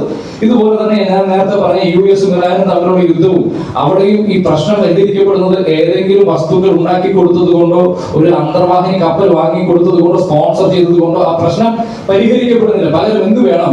ശരിയായ നിലയിൽ ആ പ്രശ്നത്തിന്റെ പരിഹാരം എന്താണെന്ന് മനസ്സിലാക്കി അതിനോടുള്ള ബന്ധത്തിൽ ആളുകൾ കടന്നു ചെന്ന് ആ കാര്യങ്ങൾ ഒത്തുതീർപ്പിലേക്ക് എത്തേണ്ടത് ആവശ്യമാണ്. ഒരു ഒത്തുതീർപ്പിന്റെ ആവശ്യം നിർബന്ധമായിട്ടും അവിടെയുണ്ട്. എന്നാൽ മാത്രമാണ് എന്ത് സംഭവിക്കുന്നത്? വീണ്ടും ആ ബന്ധം പുനഃസ്ഥാപിക്കപ്പെടുന്നത്. ഇതുപോലെയാണ് ഇന്ന് നാം വായിച്ച ദൈവവചനത്തിലും ദൈവാത്മാവ് അവിടെ രേഖപ്പെടുത്തി വെച്ചിരിക്കുന്നത്. മനുഷ്യരോട് പറയുകയാണ്, നിങ്ങൾ എന്ത് ചെയ്യണം? ദൈവത്തോട് നിരന്നുകൊള്ളുവിൻ, ദൈവത്തോട് നിരന്നുകൊള്ളുവിൻ. ഈ വാക്ക് പറയുമ്പോൾ ഒരു പക്ഷേ നിരക്കുക എന്ന് പറയുന്ന വാക്ക് അത് അത്ര സുപരിചിതമാണോ എന്ന് ചോദിച്ചാൽ അല്പം സുപരിചിതം അല്ലാതെ വരുവാനും സാധ്യതയുണ്ട്. നിരപ്പാക്കുക എന്ന് പറഞ്ഞാൽ അല്പം സുപരിചിതമായ വാക്ക് അല്ലെ? പലപ്പോഴും നമ്മൾ പല വാർത്തകളിലും വായിക്കാറുണ്ട്. പല നമ്മുടെ കേരളം പോലെയുള്ള സംസ്ഥാനങ്ങളിലല്ല, അതിനപ്പുറത്തുള്ള സംസ്ഥാനങ്ങളിലൊക്കെ ബുൾഡോസർ കൊണ്ടുവന്ന് നിരപ്പാക്കി എന്നുള്ള വാർത്തകളൊക്കെ നാം സാധാരണ കേൾക്കാറുണ്ട്. അല്ലെങ്കിൽ നമ്മൾ തന്നെ പലപ്പോഴും പറയുന്ന ഒരു വാക്കാണ് അടിച്ചു നിരപ്പാക്കും അല്ലെ? പലപ്പോഴും അങ്ങനെ വളരെ ദേഷ്യത്തോടു കൂടെ പറയുന്ന ഒരു വാചകമാണ് അങ്ങനെ ഒരു വാക്ക്. ആ നിരപ്പിനെ കുറിച്ചല്ല പറയുന്നത്. പകരം നിരപ്പാക്കുക അല്ലെങ്കിൽ നിരപ്പിക്കുക എന്ന് പറഞ്ഞാൽ തമ്മിലുള്ള പ്രശ്നത്തിന് പരിഹാരം വരുത്തിയിട്ട് രമ്യപ്പെട്ട് അനുരഞ്ജനപ്പെട്ട് യോജിച്ച് മുൻപോട്ട് പോകുക എന്നൊരു പദമാണ് അതുകൊണ്ട് ഉദ്ദേശിക്കുന്നത്. ഞാൻ നേരത്തെ പറഞ്ഞതുപോലെ ഒരു വീട്ടിൽ ഒരു പ്രശ്നം സംഭവിക്കുമ്പോൾ, രാജ്യങ്ങൾ തമ്മിൽ യുദ്ധം സംഭവിക്കുമ്പോൾ അത് മുഖാന്തരമുണ്ടായ പ്രശ്നങ്ങൾ, മുഖാന്തരമുണ്ടായ നഷ്ടങ്ങൾ നികത്തിയത് കൊണ്ട് മാത്രം എന്ത് സംഭവിക്കുകയില്ല? അവർ തമ്മിലുള്ള ഹൃദയത്തിന്റെ അടുപ്പം സംഭവിക്കപ്പെടുകയില്ല. പകരം എന്ത് വേണം? എന്താണോ കാതലായ പ്രശ്നം, എന്താണോ അവർ തമ്മിൽ അകലുവാനുള്ള കാരണം, എന്താണോ അവരുടെ ബന്ധത്തിന് ഉലച്ചിൽ വരുവാനുള്ള കാരണം, ആ കാരണം കണ്ടെത്തിയിട്ട് ആ കാരണത്തിനുള്ള പരിഹാരം വരുത്തിയാൽ മാത്രമാണ്, അല്ലെങ്കിൽ അനുരഞ്ജനം വരുത്തിയാൽ, രമ്യത വരുത്തിയാൽ, ഒത്തുതീർപ്പിൽ എത്തിച്ചേർന്നാൽ, യോജിപ്പിലായി തീർന്നാൽ മാത്രമാണ് എന്ത് സംഭവിക്കുക? ആ പ്രശ്നത്തിന്റെ പരിഹാരം സംഭവിക്കുവാൻ ഇടയായിട്ട് തീരുകയുള്ളൂ. ഇവിടെ ദൈവാത്മാവ് വിളിച്ചു പറയുന്ന വിഷയമാണ് നമ്മൾ വായിച്ചത്. അവിടെ പറഞ്ഞത് ദൈവത്തിന്റെ സ്ഥാനാപതികളായിട്ട് നിന്നുകൊണ്ട് അപ്പോസ്തലനായ പൗലോസ് വിളിച്ചു പറയുന്ന കാര്യമാണ്, നിങ്ങൾ ആരോട് നിരന്നുകൊള്ളണം? ദൈവത്തോട് നിരന്നുകൊള്ളണം. അല്ലെങ്കിൽ അതിന്റെ അർത്ഥം ദൈവത്തോട് രമ്യപ്പെടണം, ദൈവത്തോട് ഒത്തുചേർന്ന് പോകണം, ദൈവത്തോട് യോജിച്ച് മുൻപോട്ട് പോകണം എന്നുള്ള വിഷയമാണ്. അപ്പോൾ അതിന്റെ അർത്ഥം ദൈവത്തോട് യോജിച്ചു പോകുവാൻ കഴിയാത്ത ഒരു പ്രതിസന്ധി എവിടെയുണ്ട്? നമ്മുടെ മുൻപിൽ ഉണ്ട്. ദൈവത്തോട് യോജിച്ചു പോകുക എന്ന് പറഞ്ഞാൽ നേരത്തെ പറഞ്ഞല്ലോ, നമ്മുടെയൊക്കെ ആവശ്യം പലപ്പോഴും നമ്മുടെ ഈ ലോകത്തിലുള്ള ചിന്താഗതികൾ മാത്രമാണ്. ഇവിടെയുള്ള വസ്തുക്കളെ കുറിച്ച് നമുക്ക് ആഗ്രഹമുണ്ട്, അത് നേടണമെന്ന് നമുക്ക് ആഗ്രഹമുണ്ട്. വിദ്യാഭ്യാസം നമ്മുടെ മക്കൾക്ക് കൊടുക്കണമെന്ന് ആഗ്രഹമുണ്ട്. അതുപോലെ നല്ല ഭവനം വയ്ക്കണമെന്ന് നമുക്ക് ആഗ്രഹമുണ്ട്. ഈ ആഗ്രഹങ്ങളൊക്കെ നല്ലതാ. പക്ഷെ ദൈവം നിർബന്ധമായി നമ്മിൽ നിന്ന് ആഗ്രഹിക്കുന്ന വിഷയം എന്ന് പറയുന്നത് നാം ദൈവത്തോട് ചേർന്ന് മുൻപോട്ട് പോകണം, ദൈവത്തോടുള്ള പ്രശ്നത്തിന് പരിഹാരം വരുത്തണം. അപ്പോൾ ഇവിടെ നിന്ന് വായിക്കുമ്പോൾ മനസ്സിലാക്കാൻ കഴിയും ആരുമായി തമ്മിൽ പ്രശ്നമുള്ളത് മനുഷ്യനും ദൈവവുമായാണ് പ്രശ്നമുള്ളത്. ഇവിടെ കൊരിന്ത്യർ ലേഖനം എഴുതുമ്പോൾ ഈ ലേഖനം പറഞ്ഞുകൊണ്ട് അല്ലെങ്കിൽ ഈ വിഷയത്തെ പറഞ്ഞുകൊണ്ട് അപ്പോസ്തലനായ പൗലോസ് സംസാരിക്കുന്നത് മനുഷ്യരോടാണ്.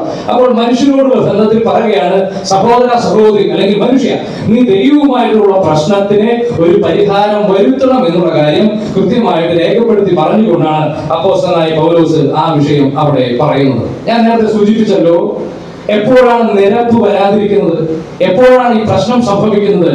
ഉലച്ചിൽ സംഭവിക്കുമ്പോൾ, ബന്ധങ്ങൾക്ക് വിഘ്നം സംഭവിക്കുമ്പോഴാണ് ഈ ഉലച്ചിൽ സംഭവിക്കുന്നത് എന്നുള്ള കാര്യം നമുക്കറിയാൻ കഴിയുന്ന ഒരു കാര്യമാണ്.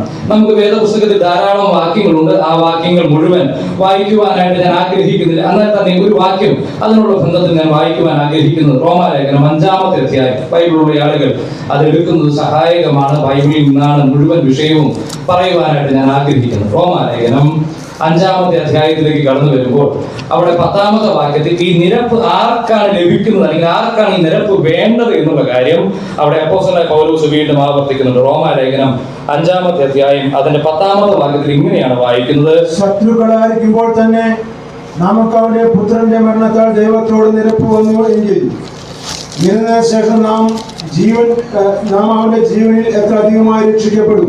അവിടെ പറയുന്ന വാചകം ശ്രദ്ധിച്ചു കാണുമെന്ന് വിചാരിക്കുന്നു. ശത്രുക്കളായിരിക്കുമ്പോൾ എന്ന് പറഞ്ഞിട്ട് പറയുകയാണ്, അപ്പോൾ തന്നെ നമുക്ക് അവന്റെ പുത്രന്റെ മരണത്താൽ ദൈവത്തോട് നിരപ്പ് വന്നു. അപ്പോൾ ഒന്നാമത്തെ കാര്യം, നിരന്നു പോകുവാൻ കഴിയാതെ രമ്യപ്പെട്ട് മുൻപോട്ട് പോകുവാൻ കഴിയാതെയുള്ള മനുഷ്യന്റെ ഒരു പ്രശ്നത്തിന്റെ കാരണം എന്ന് പറയുന്നത് മനുഷ്യൻ ദൈവത്തോട് എന്ത് സ്വഭാവമാണ് കാണിക്കുന്നത്, എന്ത് പെരുമാറ്റമാണ് കാണിക്കുന്നത്, എന്ത് മനോഭാവമാണ് കാണിക്കുന്നത് ചോദിച്ചു കഴിഞ്ഞാൽ അതൊരു ശത്രുതാ മനോഭാവത്തിലാണ് മനുഷ്യനായിരിക്കുന്നത് എന്നാണ് ദൈവവചനം പറയുന്നത്. ഞാൻ നേരത്തെ ഓർമ്മിപ്പിച്ച വിഷയവും അത് തന്നെയാണ്.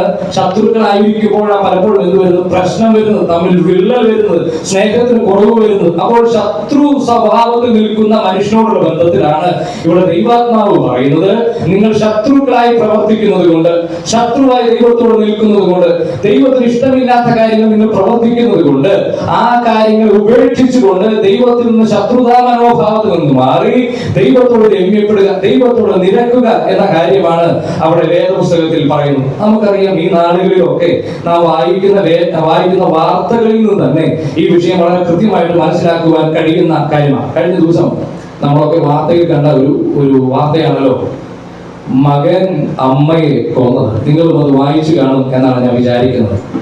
ഒരു മകൻ തന്റെ അമ്മയെ കൊന്നു. ഏകദേശം 53-60 വയസ്സുള്ള ഒരു അമ്മയെയാണ് തന്റെ മകൻ കൊന്നത്.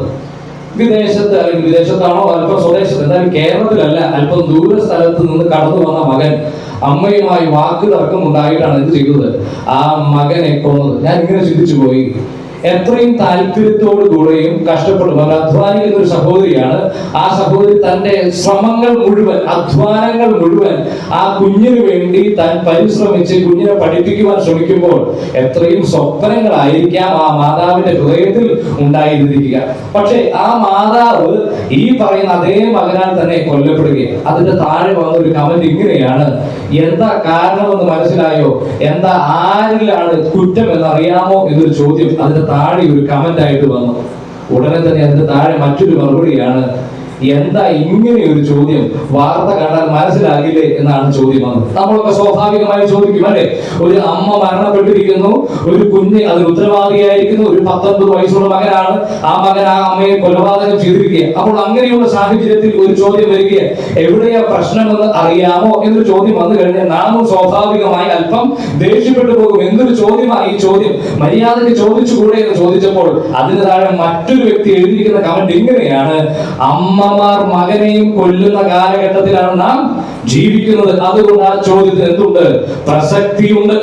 എന്റെ പ്രിയപ്പെട്ടവരെ, ഒന്ന് ആലോചിച്ച് നോക്കണം. നാം ജീവിക്കുന്ന ഈ കാലഘട്ടത്തിന്റെ കാപാലികതയെ, അല്ലെങ്കിൽ നാം ജീവിക്കുന്ന ഈ കാലഘട്ടം എത്രയും മോശപ്പെട്ട ഒരു കാലഘട്ടത്തിലാണ് എന്നുള്ളത് ഓർമ്മിപ്പിക്കുന്ന ഒരു വാചകമാണ് താൻ എഴുതി വച്ചിരിക്കുന്നത്. അമ്മമാരും മക്കളെ കൊന്നുകൊണ്ട് തങ്ങളുടെ ഇഷ്ടങ്ങൾക്കനുസരിച്ച് ജീവിക്കുന്ന ഒരു കാലഘട്ടമായതുകൊണ്ട് ഈ ചോദ്യത്തിന് എന്താ സഹോദര കുഴപ്പം? എന്റെ പ്രിയപ്പെട്ടവരെ, ഞാൻ ചോദിക്കട്ടെ, ഈ വാർത്താ മാധ്യമങ്ങൾ മുഴുവൻ പരിശോധിച്ച് നോക്കുക.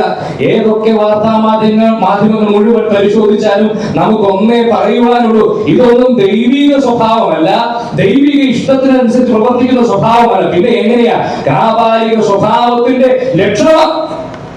കാപാലിക സ്വഭാവത്തിന്റെ ലക്ഷണം. എത്രയെത്ര വാക്കുകളും അല്ലെങ്കിൽ വാർത്തകളുമാണ് നാം ഓരോ ദിവസവും കണ്ടുകൊണ്ടിരിക്കുന്നത്. നാം വായിച്ച റോമാലേഖനം 5-ാമത്തെ അധ്യായത്തിന്റെ 10-ാമത്തെ വാക്യത്തിൽ നാം വായിച്ചതുപോലെ ശത്രുക്കളായിരിക്കുമ്പോൾ എന്ന് പറഞ്ഞാൽ ദൈവ വ്യവസ്ഥയ്ക്ക് എതിരെ പ്രവർത്തിച്ചു കൊണ്ടിരിക്കുന്ന അങ്ങനെയുള്ള മനുഷ്യർ.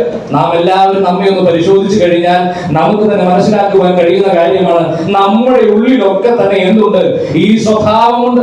ഈ സ്വഭാവമുണ്ട് എന്ന് പറഞ്ഞാൽ ദുഷ്പ്രവൃത്തി ചെയ്യുവാനുള്ള ഒരു ടെൻഡൻസി നമ്മുടെ എല്ലാവരുടെ ഹൃദയത്തിൽ ധാരാളമായിട്ടുണ്ട്. ദൈവ വ്യവസ്ഥകൾ എന്താണെങ്കിൽ, ദൈവം എന്തു പറയുന്നുവോ അതിന് വിപരീതമായി സഞ്ചരിക്കുന്ന ഒരു സ്വാഭാവിക രീതി നമുക്കുണ്ട്. പ്രത്യേകിച്ചും എന്റെ മുമ്പിൽ യുവാക്കന്മാരായിട്ടും യുവതികളായിട്ടും ചില ആളുകളൊക്കെ ഇരിക്കുന്നുണ്ടല്ലോ. അവരോട് എന്തെങ്കിലും കാര്യങ്ങളൊക്കെ മാതാപിതാക്കൾ പറഞ്ഞു കഴിഞ്ഞാൽ പെട്ടെന്ന് വരുന്നൊരു മറുപടിയാണ്, എനിക്ക് ഇഷ്ടമുള്ളപ്പോൾ ഞാൻ ചെയ്യും. ശരിയല്ലേ? ഇനി പോട്ടെ, ചില ആളുകളൊക്കെ ചിരിക്കുന്നുണ്ട്, അതിന്റെ അർത്ഥം അത് തന്നെയാണെന്ന്. അതിനപ്പുറത്തേക്കും ചിന്തിച്ചതോ? ഇനി മാതാപിതാക്കൾക്ക് വല്ല മാറ്റമുണ്ടോ സ്വഭാവത്തിന്? മാതാപിതാക്കൾക്കും ഒരു മാറ്റവുമില്ല. ഇഷ്ടമുണ്ടെങ്കിൽ എന്ന് പറഞ്ഞാൽ എനിക്ക് എപ്പോ ബോധ്യപ്പെടുന്നുവോ, അല്ലെ, എപ്പോ എനിക്ക് തോന്നുന്നുവോ, കുറച്ചും കൂടെ ആധുനിക ഭാഷയിൽ പറഞ്ഞാൽ എനിക്ക് എപ്പോ മൂഡ് വരുന്നുവോ, അല്ലെ, എപ്പോ മൂഡ് വരുന്നുവോ ആ സമയത്ത് മൂഡ് സ്വിങ്ങിനെ ബേസ് ചെയ്ത് എപ്പോൾ എനിക്ക് അത് ഇഷ്ടപ്പെടുന്നുവോ, ചെയ്യുവാൻ എന്റെ ഹൃദയത്തിൽ തോന്നുന്നുവോ, പ്രേരിപ്പിക്കപ്പെടുന്നുവോ ആ സമയത്ത് ഞാൻ ചെയ്യും. അതുവരെ ഞാൻ എന്ത് ചെയ്യില്ല? ഞാൻ ആ വിഷയം ചെയ്യുകയില്ല. എന്ന് പറഞ്ഞാൽ ആരൊക്കെ കൽപ്പിച്ചാലും, എത്രയൊക്കെ ശരിയാണെങ്കിലും, എങ്ങനെയൊക്കെ നല്ലതാണെന്ന് പറഞ്ഞാലും എന്റെ ഇഷ്ടത്തിന് ഞാൻ എന്ത് ചെയ്യൂ? ഞാൻ പ്രവർത്തിക്കൂ. ഇത് തന്നെയല്ലേ ശത്രുതാ സ്വഭാവം? ദൈവം കൽപ്പിക്കുന്ന വ്യവസ്ഥകൾക്ക് എതിരെ നിന്നുകൊണ്ട് എന്റെ ഇഷ്ടത്തിന് മൈ ഓൺ വേ എന്ന് പറയുന്നതല്ലേ അല്ലേ ശത്രുതാ മനോഭാവം എന്ന് പറയുന്നത്? ദൈവ ഇഷ്ടങ്ങൾക്കും ദൈവ വ്യവസ്ഥകൾക്കും ദൈവ പ്രമാണങ്ങൾക്കും ദൈവ താല്പര്യങ്ങൾക്കും എതിരെ നിന്നുകൊണ്ട് ഞാൻ എന്റെ സ്വന്തം ഇഷ്ടത്തിനനുസരിച്ച് പ്രവർത്തിക്കുമെന്ന് പറഞ്ഞ് സ്വന്തം ഇഷ്ടത്തിനായി കാത്തിരിക്കുകയും പ്രവർത്തിക്കുകയും ചെയ്യുന്ന ഒരു സമൂഹം. അത് തന്നെ ആ മകനും ചെയ്തുള്ളൂ. അത് തന്നെയാ ചെയ്തുള്ളൂ. അമ്മ തന്റെ ഇഷ്ടത്തിന് തടസ്സം നിന്നപ്പോൾ ആ അമ്മ എന്ത് ചെയ്തു? വകവരുത്തി. അത്രയേ ആ മകനും ചെയ്തുള്ളൂ. പലപ്പോഴും സംഭവിക്കുന്ന കൊലപാതകങ്ങളൊക്കെ നമ്മൾ വിചാരിക്കുന്നുണ്ട് വളരെ എന്തോ ഗുരുതരമായ സ്വഭാവം അവരുടെ ഉള്ളിൽ ഉണ്ട് എന്ന അല്ല.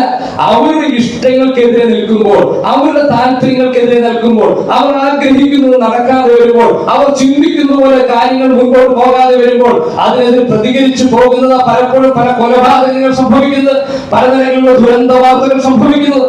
എന്റെ പ്രിയപ്പെട്ടവരെ, ഈ സ്വഭാവം ആരൊക്കെയുണ്ട്? എല്ലാ മനുഷ്യരിലും ഒരുപോലെയുണ്ട്. അതുകൊണ്ട് അതിന്റെ മുകളിൽ ഈ 10-ാമത്തെ വാക്യത്തിന്റെ മുകളിലായിട്ട് പറയുമ്പോൾ 6-ാമത്തെ വാക്യത്തിൽ ഇങ്ങനെയാ അവിടെ പൗലോസ്ലീഹ എഴുതി വെച്ചിരിക്കുന്നത്, മനുഷ്യർ ബലഹീനരായിരിക്കുമ്പോൾ എന്ന് പറഞ്ഞാൽ എന്താ? വേദപുസ്തകത്തിന്റെ പശ്ചാത്തലത്തിൽ നിന്ന് പറഞ്ഞു കഴിഞ്ഞാൽ ന്യായപ്രമാണം തികയ്ക്കുക എന്നുള്ള വിഷയമാണ്. പക്ഷെ നമ്മുടെ ഒരു പശ്ചാത്തലത്തിൽ നിന്ന് പറഞ്ഞു കഴിഞ്ഞാൽ പൗലോസ് അപ്പോസ്തലൻ അതിനു മുൻപായിട്ടും അതിനുശേഷമായിട്ടും താൻ ഇങ്ങനെ വിശദീകരിച്ച് പറയുന്നുണ്ട്, എന്റെ ഹൃദയത്തിൽ നന്മ പ്രവർത്തിക്കണമെന്നാണ് ആഗ്രഹമായിട്ടുള്ളത്. ഏറ്റവും നല്ല കാര്യങ്ങൾ പ്രവർത്തിക്കണമെന്ന ആഗ്രഹത്തോടു കൂടിയ ഓരോ ദിവസവും ഞാൻ ആരംഭിക്കുന്നത്. അതാ അപ്പോസ്തലന്റെ ഭാഷ. എല്ലാ ദിവസവും ആരംഭിക്കുമ്പോൾ ആരെങ്കിലും 2 എണ്ണം കൊടുക്കണമെന്ന് വിചാരിച്ചിട്ടല്ല ഞാൻ എഴുന്നേൽക്കുന്നത്. എന്റെ ഭർത്താവിനോട് വളരെ കാമായിട്ടും ക്വയറ്റായിട്ടും സന്തോഷകരമായിട്ടും സംസാരിക്കണമെന്ന് ആഗ്രഹിച്ച ഞാൻ ആരംഭിക്കുന്നത്. എന്റെ കുഞ്ഞുങ്ങളോട് വളരെ ഹൃദ്യമായിട്ട് അവരെ ആശ്ലേഷിച്ചുകൊണ്ട് അവർക്ക് വേണ്ടുന്ന കാര്യങ്ങൾ ചെയ്തു കൊടുക്കണമെന്ന് ആഗ്രഹിച്ച ഞാൻ ആരംഭിക്കുന്നത്. മാതാപിതാക്കളോടുള്ള ബന്ധത്തിൽ അവരെ ബഹുമാനിപ്പാനും അവരെ കരുതുവാനും അവരെ സ്നേഹിപ്പാനും അവർ പറയുന്നത് അനുസരിപ്പാനും ആഗ്രഹിച്ചുകൊണ്ട് ഞാൻ ദിവസം ആരംഭിക്കുന്നത്. പക്ഷേ പൗലോസ് അപ്പോസ്തലൻ പറയുക, എന്റെ ഉള്ളിൽ എന്തൊരു സ്വഭാവമുണ്ട്? അതിനെതിരെ തിന്മ പ്രവർത്തിക്കുന്ന ഒരു സ്വഭാവമുണ്ട്. ഇച്ഛിക്കാത്ത തിന്മ അറിയാതെ ഞാൻ പ്രവർത്തിച്ചു പോകുന്നു. ഞാൻ ചോദിക്കട്ടെ, ഞാൻ ചോദിക്കട്ടെ, നാം അറിയാതെ തന്നെ എത്രയോ പ്രാവശ്യം തെറ്റുകളിലേക്ക് അകപ്പെടുന്നു. അതിന്റെ കാരണം എന്താ? നമ്മുടെ ഉള്ളിൽ എന്തുണ്ട്? ഈ സ്വഭാവം കിടക്കുന്നുണ്ട്. മനുഷ്യന്റെ ഉള്ളിന്റെ ഉള്ളിൽ ദൈവത്തോടെതിരെ പ്രവർത്തിക്കുവാനുള്ള, ദൈവ വ്യവസ്ഥകൾക്കെതിരെ പ്രവർത്തിക്കുവാനുള്ള, ദൈവ വ്യവസ്ഥകളെ കാക്കുവാൻ കഴിയാത്ത ഒരു ബലഹീന മനുഷ്യനുണ്ട്. അതുകൊണ്ടാണ് അങ്ങനെ പറഞ്ഞത്. എന്ത്? ബലഹീനനായിരിക്കുമ്പോൾ, ദൈവിക വ്യവസ്ഥകളെ ശരിയായ നിലയിൽ കാപ്പാൻ കഴിയാത്ത ബലഹീനനായിരുന്ന മനുഷ്യനോടുള്ള ബന്ധത്തിലാണ് ദൈവം എന്ത് ചെയ്തത്? കാൽവരി ക്രൂശിലെ ക്രൂശുമരണം മുഖാന്തരം തന്നോട് നിരപ്പിപ്പാനുള്ള പ്രവൃത്തി ചെയ്തത് എന്നൊരു കാര്യമാണ് അവിടെ കാണുവാനായിട്ട് കഴിയുന്നത്. അതിന് താഴെ ആ ബലഹീനനായിരിക്കുമ്പോൾ എന്ന് പറഞ്ഞിട്ട് അതിന്റെ അടുത്ത വാചകത്തിൽ ഇങ്ങനെയാണ് പറഞ്ഞിരിക്കുന്നത്: ക്രിസ്തു തക്ക സമയത്ത് ആർക്ക് വേണ്ടി മരിച്ചു? അഭക്തർക്ക് വേണ്ടി മരിച്ചു. നമ്മളൊക്കെ അഭക്തന്മാരാണെന്ന് പറഞ്ഞാൽ ശരിയാകുമോ? നമ്മളോടൊക്കെ വേണ്ട സമയത്ത് നമ്മൾ വേണ്ടപ്പെട്ടവർ, പ്രത്യേകിച്ചും അങ്ങനെയുള്ള സ്ഥാനങ്ങളിൽ ഇരിക്കുന്ന ആളുകൾ എന്തെങ്കിലുമൊക്കെ പറഞ്ഞു കഴിഞ്ഞാൽ അത് തിരസ്കരിക്കുന്ന ആളുകളല്ല എൻ്റെ മുമ്പിൽ ഇരിക്കുന്നതാണ് ഞാൻ വിചാരിക്കുന്നത്. അങ്ങനെയെങ്കിൽ പിന്നെ എന്താ ഈ അഭക്തി എന്നുള്ളത് കൊണ്ട് ഉദ്ദേശിക്കുന്നത്? അഭക്തർ എന്ന് പറഞ്ഞാൽ ദൈവം പൂർണ്ണമായി ആഗ്രഹിക്കുന്ന ബഹുമാനത്തോടുകൂടെ ദൈവത്തിന് കൃത്യമായ സ്ഥാനം നൽകി പ്രവർത്തിപ്പാൻ ശക്തരല്ലാത്ത മനുഷ്യരെ സൂചിപ്പിക്കുക എന്ന് പറഞ്ഞാൽ, എത്രയാണോ ദൈവം പ്രാധാന്യം നൽകുന്നത്, എങ്ങനെയാണോ ദൈവം പറഞ്ഞു വെച്ചിരിക്കുന്നത്, എന്താണോ ദൈവം അതിൽ നിന്ന് ആഗ്രഹിക്കുന്നത്, അതേപടി നിവർത്തിക്കുവാൻ കഴിയാത്ത അഭക്തരായ മനുഷ്യർ. ഒരുപക്ഷെ ദൈവം ആഗ്രഹിക്കുന്ന ബഹുമാനമോ ദൈവം ആഗ്രഹിക്കുന്ന പ്രാധാന്യമോ ആ വസ്തുവിന്മേൽ കൊടുക്കുവാൻ കഴിയാതെ ഒരു ചെയ്തി എന്ന വണ്ണം, ഒരു കർമ്മം എന്ന വണ്ണം, ഒരു ക്രിയ എന്ന വണ്ണം പലപ്പോഴും പല കാര്യങ്ങൾ നാം ചെയ്തു പോകുന്നുണ്ട്. പക്ഷേ ദൈവത്തിന് ഹൃദയത്തിന്റെ ഉള്ളിൽ ശരിയായ സ്ഥാനം നൽകിയിട്ട് ദൈവം ആഗ്രഹിക്കുന്നത് പോലെ പ്രതികരിക്കണമെന്ന് ആഗ്രഹിക്കുന്ന ദൈവത്തോട് ശരിയായ ഒരു പ്രതികരിക്കുവാൻ കഴിയാത്ത അബദ്ധരായ മനുഷ്യർ. എന്റെ പ്രിയപ്പെട്ടവരെ, നാം ഒന്ന് നമ്മെ വിചിന്തനം ചെയ്താൽ ഏത് മനുഷ്യനാ അതിനപ്പുറമായി ദൈവം ആഗ്രഹിക്കുന്ന നിലവാരത്തിൽ ജീവിക്കുവാൻ കഴിയുന്നത്, ദൈവം ആഗ്രഹിക്കുന്ന നിലവാരത്തിൽ കാര്യങ്ങൾ നിർവഹിക്കുവാൻ കഴിയുന്നത്? നമ്മളോട് ചോദിച്ചാൽ നമ്മൾ ഉത്തരം പറയും, ആർക്കാ അത് കഴിയുക? അത് മനുഷ്യന്റെ അവസ്ഥയെ നാം തന്നെ തുറന്ന് സമ്മതിക്കുന്ന കാര്യമാണ്. നമ്മളിൽ അത് കഴിയുക? ആർക്കും കഴിയുകയില്ല. ദൈവം ആഗ്രഹിക്കുന്ന, ദൈവത്തിന് തക്കതായ ബഹുമാനം നൽകിക്കൊണ്ട്, മഹത്വം നൽകിക്കൊണ്ട്, ശരിയായ വിധത്തിൽ ദൈവത്തിന്റെ ഹൃദയപ്രകാരം പ്രവർത്തിക്കുവാൻ കഴിയാത്ത നമ്മെ എന്താ വിളിക്കാൻ കഴിയുക? അഭക്തരെന്നെ വിളിക്കുവാനായിട്ട് കഴിയുകയുള്ളൂ. അതിന് താഴെ പിന്നീട് വരുമ്പോൾ ഇങ്ങനെ എഴുതി വെച്ചിരിക്കുന്നത് പാപികളായിരിക്കുമ്പോൾ തന്നെ, അല്ലെ? പാപികൾ ആയിരിക്കുമ്പോൾ തന്നെ. ഒരു ശത്രു എന്ന് പറഞ്ഞാൽ ഒരുവൻ ബലഹീനനാണ്, അവൻ അഭക്തനാണ്. അതിന്റെ താഴെ എഴുതി വെച്ചിരിക്കുക അവൻ എന്താ? പാപിയാണ്. പാപം എന്ന വാക്ക് നമുക്കറിയാം, നാം തുടരെ കേൾക്കുന്ന ഒരു വാചകമാണ്. ദൈവ ഇഷ്ടത്തിന് വിരുദ്ധമായി നിൽക്കുന്ന ഏതൊരു കാര്യവും, അത് പ്രവർത്തിക്കുകയോ പ്രവർത്തിക്കാതെ ഇരിക്കുകയോ ചെയ്യുന്ന ഏതൊരു കാര്യവും അങ്ങനെ പാപം എന്നുള്ള വാക്കുകൊണ്ട് ഉദ്ദേശിക്കുവാനായിട്ട് കഴിയും. ഒരുപക്ഷെ ഞാൻ ഇങ്ങനെ പറയട്ടെ, ഞാൻ നേരത്തെ പറഞ്ഞതുപോലെ നമ്മുടെ ഹൃദയത്തിൽ ഇങ്ങനെ ഒരു ചിന്ത വരാം, ഞാൻ പറയുന്ന നിലയിലുള്ള പാപമൊന്നും ചെയ്യുന്നില്ല, നിങ്ങൾ പറയുന്നത് പോലെ പുകവലിക്കുന്നില്ല, കള്ളു കുടിക്കുന്നില്ല, അധാർമികമായ ജീവിതങ്ങൾ നയിക്കുന്നില്ല, പലപ്പോഴും പള്ളിയിൽ പോകുന്നുണ്ട്, കൃത്യമായ കാര്യങ്ങൾ ചെയ്യുന്നുണ്ട്, ബൈബിൾ വായിക്കുന്നുണ്ട്, പ്രാർത്ഥിക്കുന്നുണ്ട്, പാട്ടുകൾ പാടുന്നുണ്ട്, ദൈവവചനം കേൾക്കുവാൻ കഴിയുന്ന സമയമൊക്കെ യൂട്യൂബിൽ കൂടെയും മറ്റു സാഹചര്യങ്ങളിൽ കൂടെ അത് ചെയ്യുന്നുണ്ട്. ദിനേന എന്റെ ദൈവത്തോട് ഞാൻ എന്തും ചെയ്യുന്നുണ്ട്, എന്റെ കുറവുകളെയും ഏറ്റു പറയുന്നുണ്ട്. പക്ഷേ എന്റെ പ്രിയപ്പെട്ടവരെ, പാപി എന്ന് പറയുന്നത് ദൈവം വെച്ച വ്യവസ്ഥയെ നേരത്തെ പറഞ്ഞതുപോലെ ദൈവത്തിന്റെ ഇഷ്ടത്തെ ശരിയായി മനസ്സിലാക്കാതെ അതിന് പുറംതിരിഞ്ഞു നിൽക്കുന്ന ഏതൊരു വിഷയത്തെയും പാപി എന്നുള്ളതിൽ, പാപം എന്നുള്ളതിൽ മാത്രമേ പറയാൻ കഴിയൂ. അങ്ങനെയെങ്കിൽ ഞാൻ ചോദിക്കട്ടെ, ഇവിടെ ഇരിക്കുന്ന അല്ലെങ്കിൽ ഈ ശബ്ദവാഹിനിയിൽ കൂടെ ഞങ്ങളെ കേൾക്കുന്ന ആർക്കെങ്കിലും പറയുവാൻ കഴിയുമോ, ഇതുവരെ എന്റെ ജീവിതത്തിൽ ഒരു പാപവും പോലും സംഭവിച്ചിട്ടില്ല, ഒരു തെറ്റുകുറ്റവും സംഭവിച്ചിട്ടില്ല, ഒരു കുറവും സംഭവിച്ചിട്ടില്ല? ഇതിന് ഏറെ പറയണം, നമ്മുടെ ഹൃദയത്തിൽ പലപ്പോഴും പല ആളുകളോട് എന്ത് തോന്നാറുണ്ട്? ദേഷ്യം തോന്നാറുണ്ട്, അല്ലെ? വൈരാഗ്യം തോന്നാറുണ്ട്, കോപം തോന്നാറുണ്ട്, അയൽവക്കക്കാരോടൊക്കെ ഒന്ന് പ്രതികരിച്ചാൽ കൊള്ളാമെന്ന് തോന്നുന്ന പല സന്ദർഭങ്ങളുണ്ട്. നമുക്കെതിരെ നിൽക്കുന്ന ആളുകളെ ഒന്ന് തല്ലിയാലോ എന്നൊക്കെ ചിന്തിച്ചു പോകുന്ന, അല്ലെങ്കിൽ അസൂയോ പിണക്കുമോ എന്തുമായിക്കൊള്ളട്ടെ. സാധാരണ നിലയിൽ സ്ത്രീകളെ കുറിച്ച് പറയുന്ന ഒരു വാചകമാണല്ലേ, രണ്ടുപേർ കൂടി ഒരു കുലുകുലും, അല്ലെ? ഞാൻ ഇനി സ്ത്രീ വിരോധിയാണെന്ന് ചിന്തിക്കരുത്, എല്ലായിടത്തും ഉണ്ട്. ഇത് പുരുഷന്മാരുടെ ഇടയിലും എല്ലായിടത്തും ഒരുപോലെയുള്ള ഒരു വിഷയം എന്ന് പറഞ്ഞാൽ, പലപ്പോഴും മറ്റുള്ളവർ ഇല്ലാത്ത വ്യക്തികളെ കുറിച്ച് തെറ്റായ കാര്യങ്ങൾ പറയുവാനോ അവരെ കുറിച്ച് കുറ്റം പറയുവാനോ യാതൊരു പ്രയാസവും നമ്മുടെ മനസ്സിൽ ഇല്ല. അങ്ങനെ പറഞ്ഞതുകൊണ്ട് വേദനിച്ചിട്ട് ദൈവത്തോട് നാം തെറ്റേറ്റ് പറയാറുണ്ടോ? ആരോടെങ്കിലും അല്ലെങ്കിൽ ഇല്ലാത്ത വ്യക്തിയെ കുറിച്ച് നാം രണ്ട് കുറ്റം പറഞ്ഞു, അയ്യോ എന്റെ മനസ്സ് നീറുന്നു എന്ന് പറയുന്ന അല്ലാതെ അങ്ങനെ ഒരു സ്വഭാവത്തിൽ നിന്നൊക്കെ നാം മാറി എന്ന് പറഞ്ഞാൽ നമ്മുടെ ഹൃദയത്തിന്റെ ഉള്ളിൽ പരിശോധിച്ചു കഴിഞ്ഞാൽ ദൈവത്തിന് പ്രസാദിക്കുവാൻ കഴിയുന്ന ഒരു അവസ്ഥയിലല്ല നമ്മുടെ ഹൃദയം നിൽക്കുന്നത്. അങ്ങനെയെങ്കിൽ ആ വ്യക്തിയെയും ദൈവവചനത്തിന് ഒന്നേ വിളിക്കുവാനുള്ള പാപികൾ, പാപം ചെയ്യുന്നവർ, ദൈവത്തിന്റെ ഇഷ്ടത്തെ മനസ്സിലാക്കാതെ ദൈവഹിതത്തിന് വിരുദ്ധമായി പ്രവർത്തിക്കുന്നവർ, അവിടെയാ ഈ പൗലോസ് അപ്പോസ്തലൻ പറയുന്നത് അങ്ങനെയുള്ള ശത്രുക്കളായ, ദൈവത്തിന് വിരുദ്ധമായി പ്രവർത്തിക്കുന്ന അങ്ങനെയുള്ള ശത്രുക്കളായ നമുക്ക് വേണ്ടിയാ എന്ത് ചെയ്തത്? ദൈവം ക്രൂശിന്മേൽ മരിച്ചിട്ട് ആ ക്രൂശ് മരണത്താൽ എന്ത് ചെയ്തത്? നമ്മെ ദൈവത്തോട് നിരപ്പിച്ചു എന്ന് പറയുന്നു. എന്റെ പ്രിയപ്പെട്ടവർ, ധാരാളം വിഷയങ്ങൾ അവിടെ തന്നെ പറയുവാൻ ആഗ്രഹമുണ്ടെങ്കിൽ കൂടിയും ഞാൻ അവിടെ കൊണ്ട് പറയുവാൻ, അവിടെ കൊണ്ട് നിർത്തുവാൻ ആഗ്രഹിക്കുക. അപ്പോൾ എന്തുകൊണ്ടാണ് വിച്ഛേദനം സംഭവിക്കുന്നത്? എന്തുകൊണ്ടാണ് ദൈവവുമായിട്ട് ശരിയായ ബന്ധമില്ലാതെ പോകുന്നത്? എന്തുകൊണ്ടാണ് മനുഷ്യനെ നിരപ്പ് വേണ്ടത് എന്ന് ചോദിച്ചു കഴിഞ്ഞാൽ മനുഷ്യൻ ദൈവത്തിന്റെ പദ്ധതികൾക്ക് വിരുദ്ധമായി, മനുഷ്യൻ ദൈവത്തിന്റെ പ്രമാണങ്ങൾക്ക് വിരുദ്ധമായി, മനുഷ്യൻ ദൈവത്തിന്റെ വ്യവസ്ഥകൾക്ക് വിരുദ്ധമായി, ബലഹീനനായി, അഭക്തനായി, പാപിയായി, അർത്ഥാൽ ശത്രുവായി ദൈവത്തിനെതിരെ പ്രവർത്തിക്കുന്ന മനുഷ്യനായതുകൊണ്ട് ദൈവവുമായിട്ട് രമ്യപ്പെടേണ്ടത് മനുഷ്യനെ സംബന്ധിച്ച് വളരെ അത്യാവശ്യമായ ഒരു കാര്യമായിട്ട് നിൽക്കുകയാണ്. അങ്ങനെയുള്ള വ്യക്തികൾ അങ്ങനെ ജീവിച്ചാൽ എന്താ പ്രശ്നം? എന്താ കുഴപ്പം? അങ്ങനെ ജീവിക്കുന്നത് കൊണ്ട് എന്താ കുഴപ്പം? വല്ല കുഴപ്പമുണ്ടോ? എന്റെ പ്രിയപ്പെട്ടവരെ, കുഴപ്പമുണ്ട്. അതാണ് ഈ സന്ദേശത്തിന്റെ പ്രധാനപ്പെട്ട വിഷയം. അതുകൊണ്ടാണ് ഈ സന്ദേശം ആവർത്തിച്ച് പറയുന്നത്. ആ കുഴപ്പം എന്ന് പറയുന്നത് ദൈവവുമായിട്ട് ശത്രുത മനോഭാവത്തിൽ നിൽക്കുന്നത് കൊണ്ട്, ദൈവത്തിന്റെ ഇഷ്ടത്തിന് വിരുദ്ധമായി നിൽക്കുന്നത് കൊണ്ട്, ദൈവത്തിനെതിരെ പ്രവർത്തിക്കുന്നത് കൊണ്ട് തീർച്ചയായും അത് നശീകരിക്കപ്പെടണം, അല്ലെങ്കിൽ നശിപ്പിക്കപ്പെടണം, അർത്ഥാൽ ശിക്ഷിക്കപ്പെടണം. ബൈബിളിന്റെ ഭാഷയിൽ ഇങ്ങനെ പറയുന്നത്, പാപം ചെയ്യുന്ന വ്യക്തി, ശത്രുവായി നിൽക്കുന്ന വ്യക്തി, ദൈവത്തിന് വിരുദ്ധമായി നിൽക്കുന്ന വ്യക്തി, അവൻ തീർച്ചയായും ശിക്ഷിക്കപ്പെടുക തന്നെ വേണം, ശിക്ഷിക്കപ്പെടുക തന്നെ വേണം. എന്റെ പ്രിയപ്പെട്ടവരെ, അങ്ങനെയെങ്കിൽ ദൈവം ഒരു ന്യായമായി വിധിക്കുന്ന ഒരു ദൈവമാണ് എന്ന വസ്തുതയും കൂടെ നാം ഓർക്കേണ്ടത് വളരെയേറെ ആവശ്യമാണ്. മനുഷ്യനെ ഈ ഭൂമിയിൽ ദൈവം അനുവദിച്ചിരിക്കുന്നത്, ജീവിക്കുവാൻ അനുവദിച്ചിരിക്കുന്നത്, ഇവിടെ ജനിച്ചിരിക്കുന്ന ഓരോ വ്യക്തികളും ഈ ഭൂമിയിൽ ജീവിക്കാൻ അനുവദിക്കപ്പെട്ടിരിക്കുന്ന സാക്ഷാൽ ദൈവത്താൽ. നാം ഒക്കെ തന്നെ ദൈവത്താൽ സൃഷ്ടിക്കപ്പെട്ടവർ അല്ലെ? നാം ഈ ഭൂമിയിൽ എവിടെ ജനിക്കണമെന്നോ എങ്ങനെ ആയിരിക്കണമെന്നോ ആഗ്രഹിച്ച് നാം തീരുമാനപ്പെട്ടതല്ല. ആര് സൃഷ്ടിച്ചതാ? ദൈവത്താൽ സൃഷ്ടിക്കപ്പെട്ടതാ. അങ്ങനെയെങ്കിൽ ഈ ദൈവത്തിന് ഇഷ്ടമുള്ള പ്രവൃത്തികൾ പ്രവർത്തിക്കുക എന്നുള്ളത് നമ്മുടെ കടമയാണ്. എന്നാൽ ദൈവത്തിന് വിരുദ്ധമായ ശത്രുത മനോഭാവത്തിലാണ് പ്രവർത്തിക്കുന്നതെങ്കിൽ അതിന് എന്തുമുണ്ട്?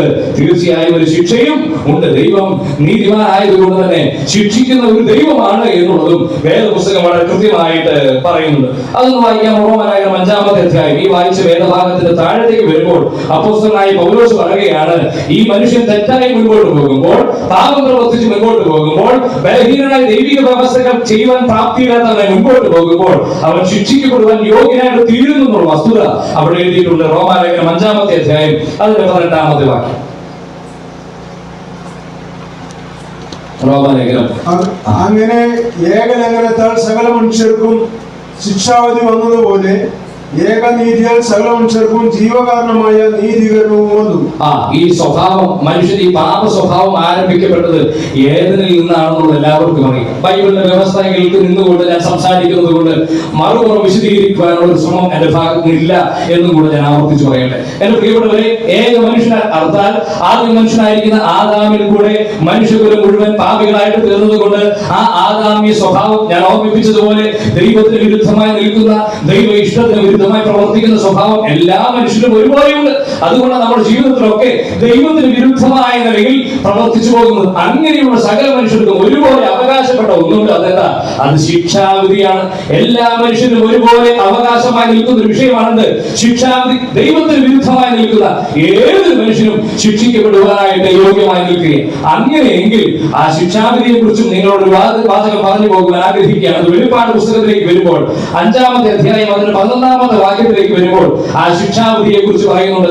അവിടെ എബ്രായ ലേഖനത്തിന്റെ ഭാഷയിൽ എങ്ങനെ പറഞ്ഞാൽ, ഒരിക്കൽ മരിക്കുകയും പിന്നീട് ന്യായമായ ഒരു വിധിയും, എന്താണ് ശിക്ഷ എന്ന് തിരിച്ചറിയുന്ന നിലയിൽ ന്യായമായ ഒരു വിധിയും ദൈവം മനുഷ്യർക്ക് കൽപ്പിച്ചാക്കി വെച്ചിരിക്കുക എന്ന് പറഞ്ഞാൽ, ഈ ഭൂമിയിൽ ജീവിക്കുന്ന മനുഷ്യൻ ഒരിക്കൽ മരിക്കണം, ഈ ഭൂമിയിൽ നിന്ന് വേർപെടണം, മാതാപിതാക്കളിൽ നിന്ന് വേർപെടണം, കുഞ്ഞുങ്ങളിൽ നിന്ന് വേർപെടണം, ജീവിത സാഹചര്യത്തിൽ നിന്ന് വേർപെടണം. അങ്ങനെ നാം ഈ മരണം വഴിയായി ഈ ഭൂമിയിൽ നിന്ന് മാറ്റപ്പെട്ടു പോകണം. പക്ഷെ അവിടെ കൊണ്ട് കഴിയുകയാണെങ്കിൽ ഒരു പ്രശ്നവുമില്ല. പക്ഷെ അതിനപ്പുറത്ത് മരണത്തിന് ശേഷം മനുഷ്യനോടുള്ള ബന്ധത്തിൽ താൻ ഈ ഭൂമിയിൽ വെച്ച് ചെയ്ത പ്രവൃത്തികളോട് കണക്ക് ചോദിക്കുന്ന ഒരു ദിവസമുണ്ട്.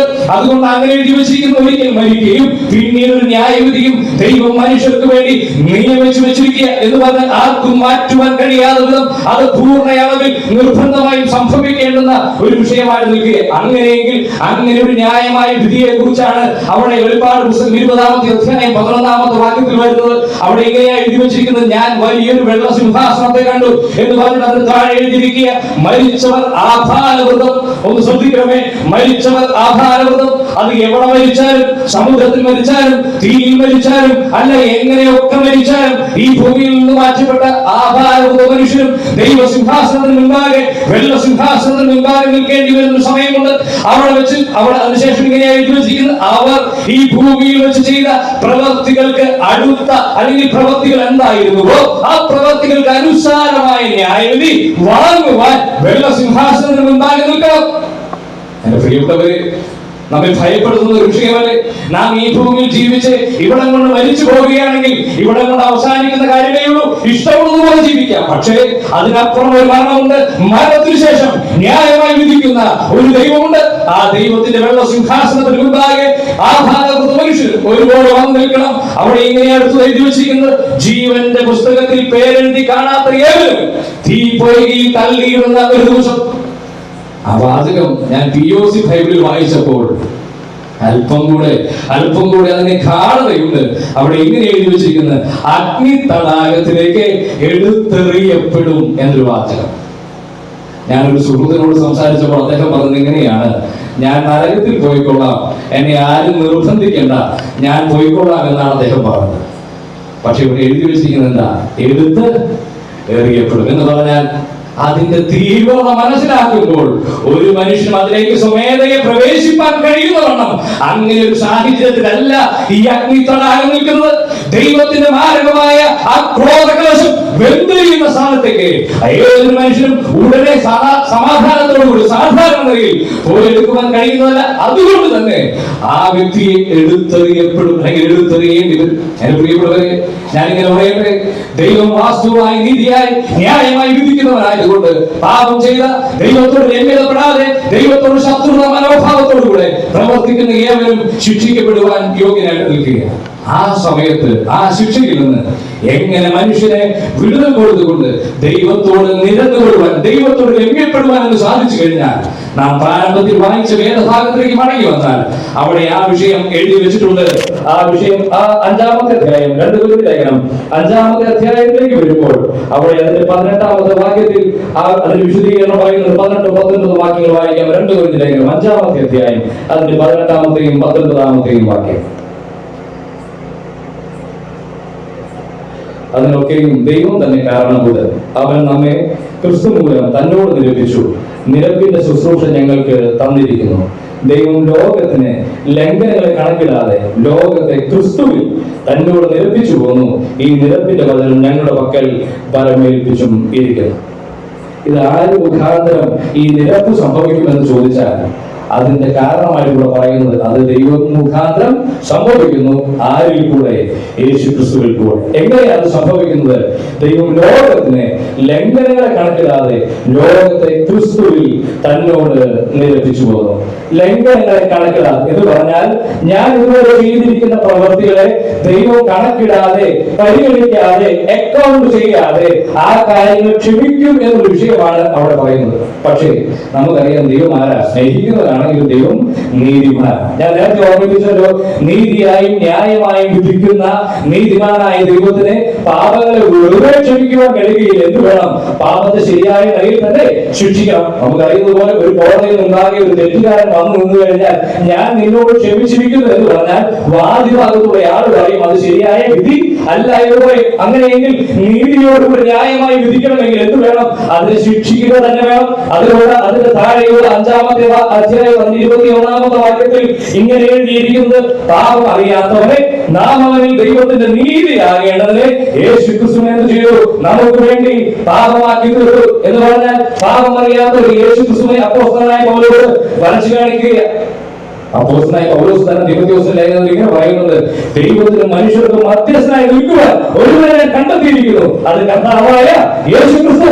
സകല മനുഷ്യർക്ക് വേണ്ടി മറുപടിയായി നൽകി, രക്തത്തെ മറുപടിയായി നൽകിയ യേശുക്രിസ്തുവിനെ താൻ വരച്ചു കാണിക്കുക. എന്റെ പ്രിയപ്പെട്ടവരെ, ഞാൻ ഒരു കാര്യം കൂടെ ചേർത്ത് പറയട്ടെ. അപ്പോസ്തലനായ പൗലോസ് എന്ന് പറയുന്ന വ്യക്തി ഏതെങ്കിലും കുറച്ച് ചിന്താഗതിയുള്ള അല്ലെങ്കിൽ കുറച്ച് മാത്രം ചിന്തിക്കുന്ന ഒരു വ്യക്തിയല്ല. ന്യായപ്രമാണം മുഴുവൻ അരച്ചു കലക്കി പഠിച്ച ഒരു മനുഷ്യനാണ്. നല്ല നിലയിലുള്ള വിദ്യാഭ്യാസം ലഭിച്ച ഒരു മനുഷ്യൻ, ഉയർന്ന നിലയിൽ ചിന്തിക്കുന്ന ഒരു മനുഷ്യൻ, റോമ പൗരത്വമുള്ള ഒരു മനുഷ്യൻ, ന്യായപ്രമാണം എന്തൊക്കെ പറയുന്നുവോ അത് അതേപടി അനുസരിച്ച് അനിന്യമായി ജീവിക്കണമെന്ന് ആഗ്രഹിക്കുന്ന ഒരു മനുഷ്യൻ, അതുകൊണ്ട് പാപം എന്താണെന്നത് കൃത്യമായിട്ട് മനസ്സിലാക്കി വെച്ചിരിക്കുന്ന ഒരു മനുഷ്യൻ. ആ മനുഷ്യൻ യേശു കർത്താവിന്റെ കാലഘട്ടത്തോട് ചേർന്ന കാലഘട്ടത്തിലാണ് ജീവിക്കുന്നത്. അതുകൊണ്ട് തന്നെ യേശു ക്രിസ്തുവിന്റെ ചാർച്ചക്കാരെ അറിയാം, യേശു ക്രിസ്തുവിന്റെ മാതാവിനെ അറിയാം, യേശു ക്രിസ്തുവിന്റെ പിതാവിനെ അറിയാം, അതുപോലെ അതിന് മുൻപുള്ള പ്രവാചകന്മാരെ അറിയാം, അതിന് മുൻപുള്ള പുരോഹിതന്മാരെ അറിയാം, അതിന് മുൻപുള്ള എല്ലാ പഴയ നിയമ വ്യക്തികളെയും വളരെ കൃത്യമായിട്ട് അറിയുന്ന യേശു ക്രിസ്തുവിന്റെ ശിഷ്യന്മാരെ കുറിച്ച് വളരെ വ്യക്തമായ ധാരണ ആർക്കുണ്ട്? ഈ അപ്പോസ്തലനായ പൗലോസുണ്ട്. അങ്ങനെ എല്ലാവരെയും പരിശോധിച്ചതിന് ശേഷം അപ്പോസ്തലനായ പൗലോസ് പറയുന്നത്, ഞാൻ ഒരുവനെ കണ്ടു, പാപമറിയാത്തവനായി ഒരുവനെ ഞാൻ കണ്ടെത്തി, അതായത് കർത്താവായ യേശുക്രിസ്തു. യേശുക്രിസ്തുവിന്റെ കുടുംബത്തിൽ അങ്ങനെ ഒരു പാപമറിയാത്ത വ്യക്തിയില്ല. യേശുക്രിസ്തുവിന്റെ ശിഷ്യഗണത്തിൽ പാപമറിയാത്ത വ്യക്തിയില്ല. യേശുക്രിസ്തുവിന്റെ സഹോദരത്തിൽ പാപമറിയാത്ത വ്യക്തിയില്ല. മഹാപുരോഹിതന്മാരിൽ പാപമറിയാത്ത വ്യക്തിയില്ല. പ്രവാചകന്മാരിലും പാപമറിയാത്ത വ്യക്തിയില്ല. ആയേ ഉള്ളൂ ഈ ഭൂമിയിൽ മനുഷ്യനായി അവതരിച്ച സാക്ഷാൽ ദൈവപുത്രൻ മാത്രം. അതുകൊണ്ട് താൻ പറയുകയാണ്, പാപമറിയാത്ത ഒരുവൻ എന്തിനു വേണം? ഈ മധ്യസ്ഥ പ്രവൃത്തിക്ക് വേണം. അവൻ ആരായിരിക്കണം? അവൻ സാക്ഷാൽ മനുഷ്യനുമായിരിക്കണം, സാക്ഷാൽ ദൈവവുമായിരിക്കണം. മനുഷ്യനും ദൈവവും തമ്മിലുള്ള പ്രശ്നത്തിന് പരിഹാരം വരുത്തുവാൻ ആ വ്യക്തി സാക്ഷാൽ മനുഷ്യനും ദൈവവുമായിരിക്കണം. അർത്ഥാൽ ഈ ഭൂമിയിൽ ജനിച്ച ഒരു വ്യക്തിക്കും ഒരു കാലഘട്ടത്തിലും ഒരു മനുഷ്യനെയും ദൈവത്തോട് നിരപ്പിക്കുവാൻ കഴിയാത്തത് കൊണ്ട് സാക്ഷാൽ ദൈവം ഈ ഭൂമിയിൽ മനുഷ്യനായി അവതരിച്ച ചരിത്രമാണ് കർത്താവായ യേശുക്രിസ്തു എന്ന് പറയുന്നത്. എന്താ ചെയ്യുന്നത്? അതാ ഇവിടെ എഴുതിയിരിക്കുന്നത്, നാം ദൈവത്തിന് മുൻപാകെ നീതിമാന്മാരായി തീരേണ്ടതിന് വേണ്ടി നീതികെട്ട നമ്മുടെ പാപങ്ങളെ താൻ ചുമക്കുവാൻ ഇടയായിട്ട് തീർന്നു. അതാ കാൽവരി ക്രൂശിലെ മരണം. പാപിയായ മനുഷ്യന്റെ പാപത്തെ ശിക്ഷിക്കുന്ന ദൈവത്തിന് മുൻപാകെ ഇതാ പാപികളായിരിക്കുന്ന മാനവകുലത്തിന്റെ സകല പാപവും എന്റെ മേൽ വെച്ചു കൊടുക്കുക, അവർക്ക് പകരമായി ഞാൻ ഈ പാപത്തിന്റെ ശിക്ഷ മുഴുവനായിട്ട് കൊടുത്തു കിട്ടാമെന്ന് പറഞ്ഞുകൊണ്ട് തന്നെ തന്നെ ഏൽപ്പിച്ചു കൊടുത്ത കർത്താവായ യേശുക്രിസ്തു. എന്റെ പ്രിയപ്പെട്ടവരെ, അതുകൊണ്ട് വേദപുസ്തകത്തിൽ പൗലോസ് അങ്ങനെ എഴുതി വെച്ചത്, പാപമറിയാത്ത കർത്താവായ യേശുക്രിസ്തു നാം ദൈവത്തിന് മുൻപാകെ കുറ്റമില്ലാത്തവരായി, ദൈവത്തോട് യോജിപ്പുള്ളവരായി, ദൈവസന്നിധിയിലേക്ക് പ്രവേശിക്കാൻ കഴിയുന്നവരായി തീരേണ്ടതിന് വേണ്ടി, ശിക്ഷാവധിയിൽ നിന്ന് വിടുതൽ പ്രാപിക്കേണ്ടതിന് വേണ്ടി നമുക്ക് പകരമായി നമ്മുടെ പാപങ്ങളെ ഏറ്റെടുത്ത് കാൽവരി ക്രൂശിൽ മരിച്ചു. അത് തന്നെയാണ് പറയുന്നത്, പാപമറിയാത്തവൻ, ആ പാപമറിയാത്തവൻ നമ്മുടെ പാപങ്ങളെ വഹിച്ചുകൊണ്ട് കാൽവരി ക്രൂശിൽ നടന്നു കയറുന്നു. എന്തിനാ കാൽവരി ക്രൂശിലെ മരണം സംഭവിച്ചതെന്ന് ചോദിച്ചാൽ ഒറ്റ കാരണമേ ഉള്ളൂ.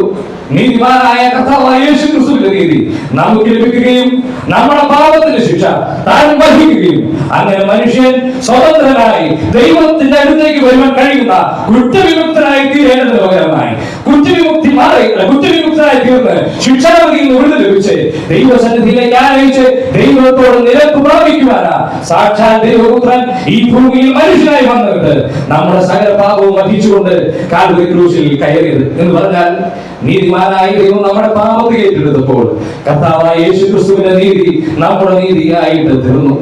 നീതിമാനായ ദൈവം നമ്മുടെ പാപത്തെ ഏറ്റെടുത്തപ്പോൾ സ്വാഭാവികമായും ശിക്ഷ അനുഭവിക്കുന്ന നമ്മുടെ ശിക്ഷാവധി അത് ദൈവത്തിന്റെ മേൽ അഥവാ ക്രിസ്തുവിന്റെ മേൽ ചുമത്തപ്പെട്ടു. എന്റെ പ്രിയപ്പെട്ട, ദൈവത്തോട് ഏറ്റവും അകലം പാലിച്ച് ദൂരം കിടന്ന നമ്മെ സംബന്ധിച്ച് ദൈവത്തോട് അടുപ്പിക്കുവാൻ ദൈവത്തിന് പ്രസാദം തോന്നിയപ്പോൾ ഇവൻ എന്റെ പ്രിയപുത്രൻ, ഇവരിൽ ഞാൻ പ്രസാദിച്ചിരിക്കുന്നു എന്ന് പറഞ്ഞ ദൈവപുത്രനെ കാൽവരിയുടെ കൊലക്കളത്തിൽ കൈവിടുവാൻ ദൈവത്തിന് പ്രസാദം. അതുകൊണ്ടാണ് ഇങ്ങനെ പറഞ്ഞത്, എന്റെ ദൈവമേ അങ്ങ് എന്നെ കൈവിട്ടത് എന്ന്. എന്റെ പ്രിയപ്പെട്ടവരെ, നമ്മുടെ പാപത്തെ വഹിച്ചപ്പോൾ, മാനവകുലത്തിന്റെ പാപത്തെ വഹിച്ചപ്പോൾ, സകല മനുഷ്യരെയും പാപത്തെ വഹിച്ചപ്പോൾ, എന്നെ നീതിമാനാക്കുവാൻ ദൈവത്തിന് ആഗ്രഹം തോന്നിയപ്പോൾ, ദൈവത്തിന് ഇച്ഛ തോന്നിയപ്പോൾ, പാപികളായ നമ്മുടെ പാപത്തെ സമരസ്ഥലം തന്നെ വഹിച്ചുകൊണ്ട് നമ്മുടെ സകല ശിക്ഷയും താൻ ദൈവസന്നിധി ഏറ്റെടുത്തുകൊണ്ട് അതിന്റെ ശിക്ഷ മുഴുവൻ ഏറ്റെടുത്ത് അതിന് പരിഹാരം വരുത്തുന്ന കാഴ്ചയാ കാൽവരി ക്രൂശിൽ. അങ്ങനെ ദൈവത്തിൽ നിന്ന് എന്നേക്കുമായി അഗ്നിതടാകത്തിലേക്ക് പോകേണ്ടത് മനുഷ്യന്റെ അതേ തീയുടെ വേദന, അതേ തീയുടെ വേദന കാൽവരി ക്രൂശിൽ കിടന്ന് അനുഭവിക്കുന്ന കർത്താവായ യേശു ക്രിസ്തുവിനെ നിങ്ങൾക്ക് കാണുവാനായിട്ട് കഴിയും. ആ ദൈവക്രോധത്തിന്റെ ആ അഗ്നിയിൽ കൂടെ പാപത്തോട് ഏറ്റവും വെറുക്കുന്ന, പാപത്തോട് യാതൊരു സമാസമമായി പ്രതികരിക്കാത്ത, വളരെ നീരസത്തോടുകൂടെ പ്രതികരിക്കുന്ന, ക്രോധത്തോടുകൂടെ പ്രതികരിക്കുന്ന പ്രതികരിക്കുന്ന ദൈവം സാക്ഷാൽ തന്റെ പുത്രനോടുള്ള ബന്ധത്തിൽ ആ നിലയിൽ തന്നെ പ്രതികരിച്ചപ്പോൾ താനും ആ നരകത്തിന്റെ അതേ തീയുടെ അവസ്ഥയിൽ കൂടെ വെന്തിരിയപ്പെടുന്ന കാഴ്ചയാണ് കാൽവരി ക്രൂശിൽ കാണുവാനായിട്ട് കഴിയുന്നത്. എന്റെ പ്രിയപ്പെട്ട സഹോദര, എന്റെ പ്രിയപ്പെട്ട സ്നേഹിത, ഇവിടെ നിർത്തുവാൻ ആഗ്രഹിക്കുന്ന ഈ സന്ദർഭത്തിൽ ഞാൻ ഇങ്ങനെ ചോദിക്കട്ടെ, അങ്ങ് ഇതുവരെ ഈ ദൈവത്തോട് നിരപ്പ് പ്രാപിച്ചിട്ടുണ്ടോ? ദൈവത്തോടുള്ള അങ്ങയുടെ പ്രശ്നത്തിന് പരിഹാരം വരുത്തുവാൻ പ്രായശ്ചിത്തമായ യാഗമായി തീർന്ന യേശു ക്രിസ്തു മുഖാന്തരമുള്ള ആ നിരപ്പ് അങ്ങ് പ്രാപിച്ചിട്ടുണ്ടോ?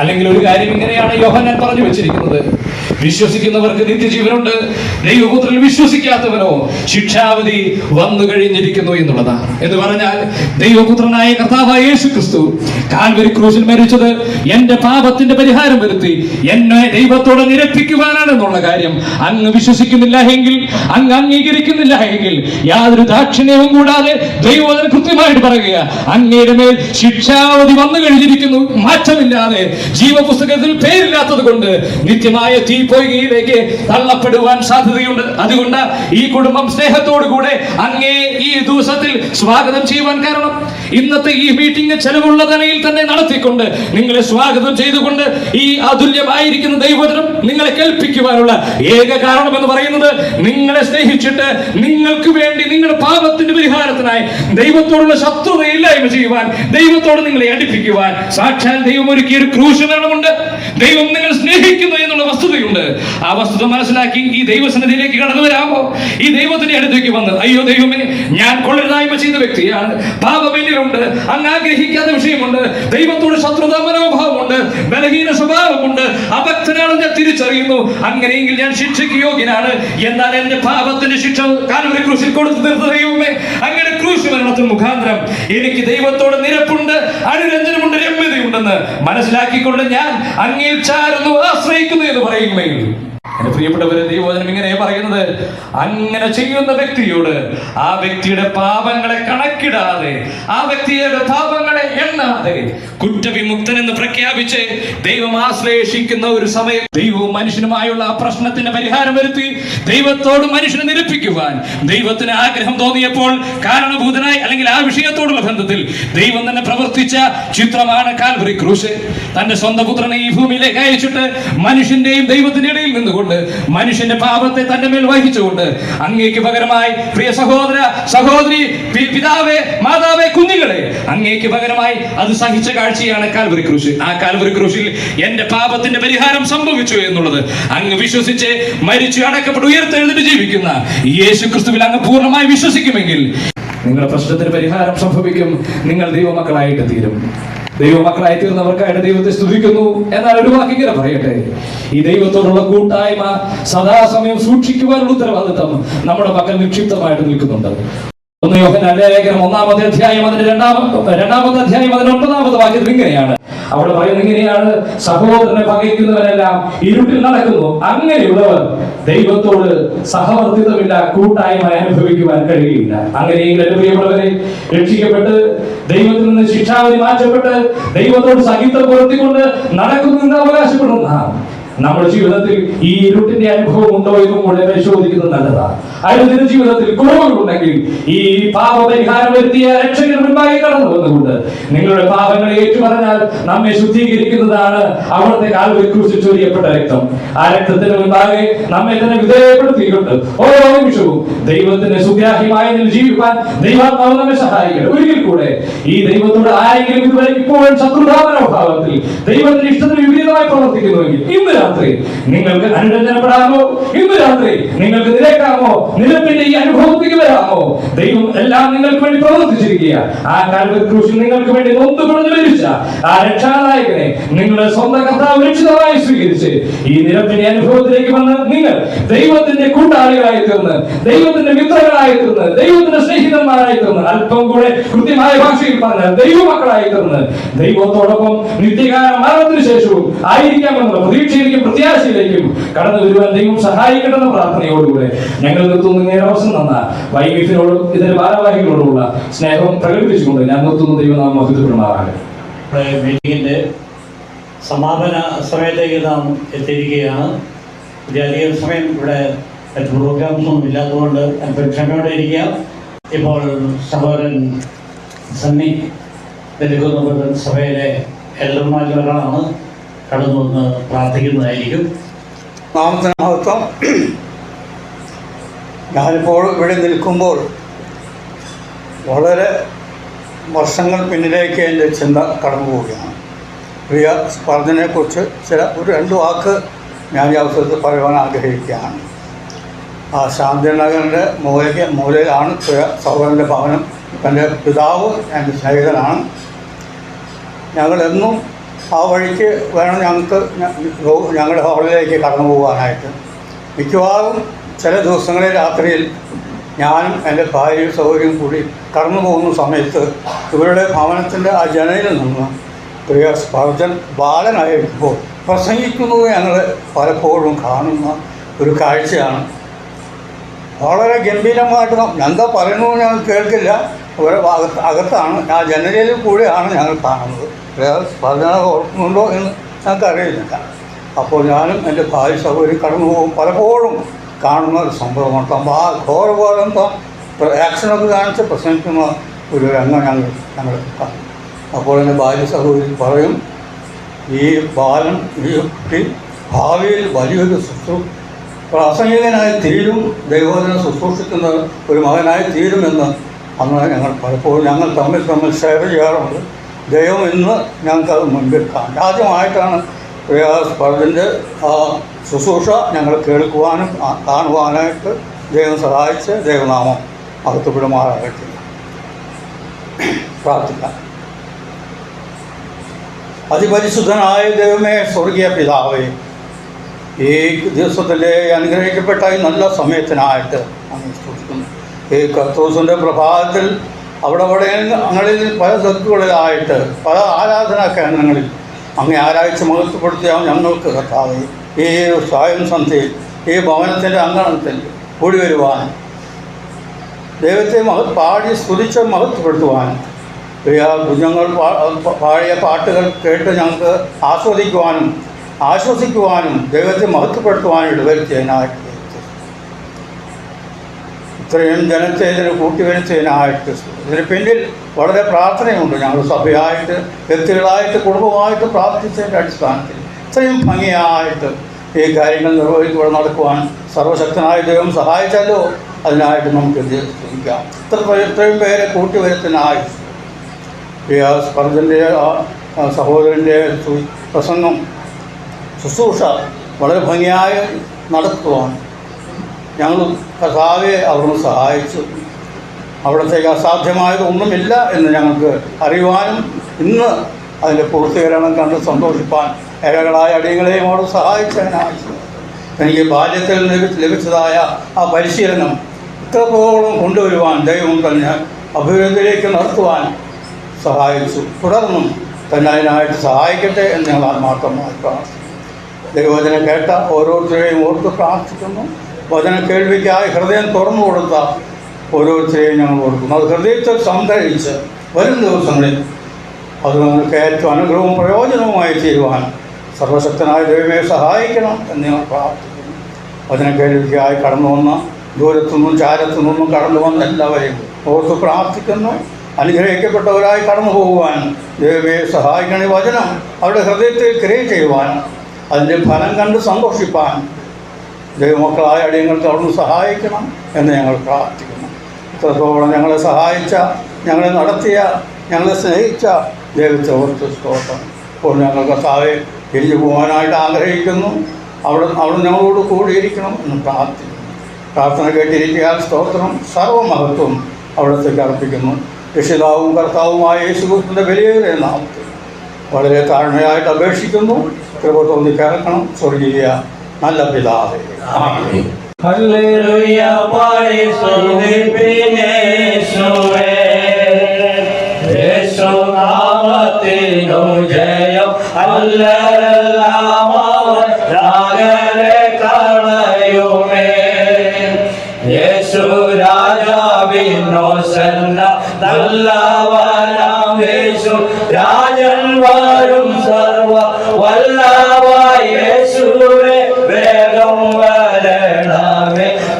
സ്തുതിപ്പിൻ സ്തുതിപ്പിൻ യേശുദേവനെ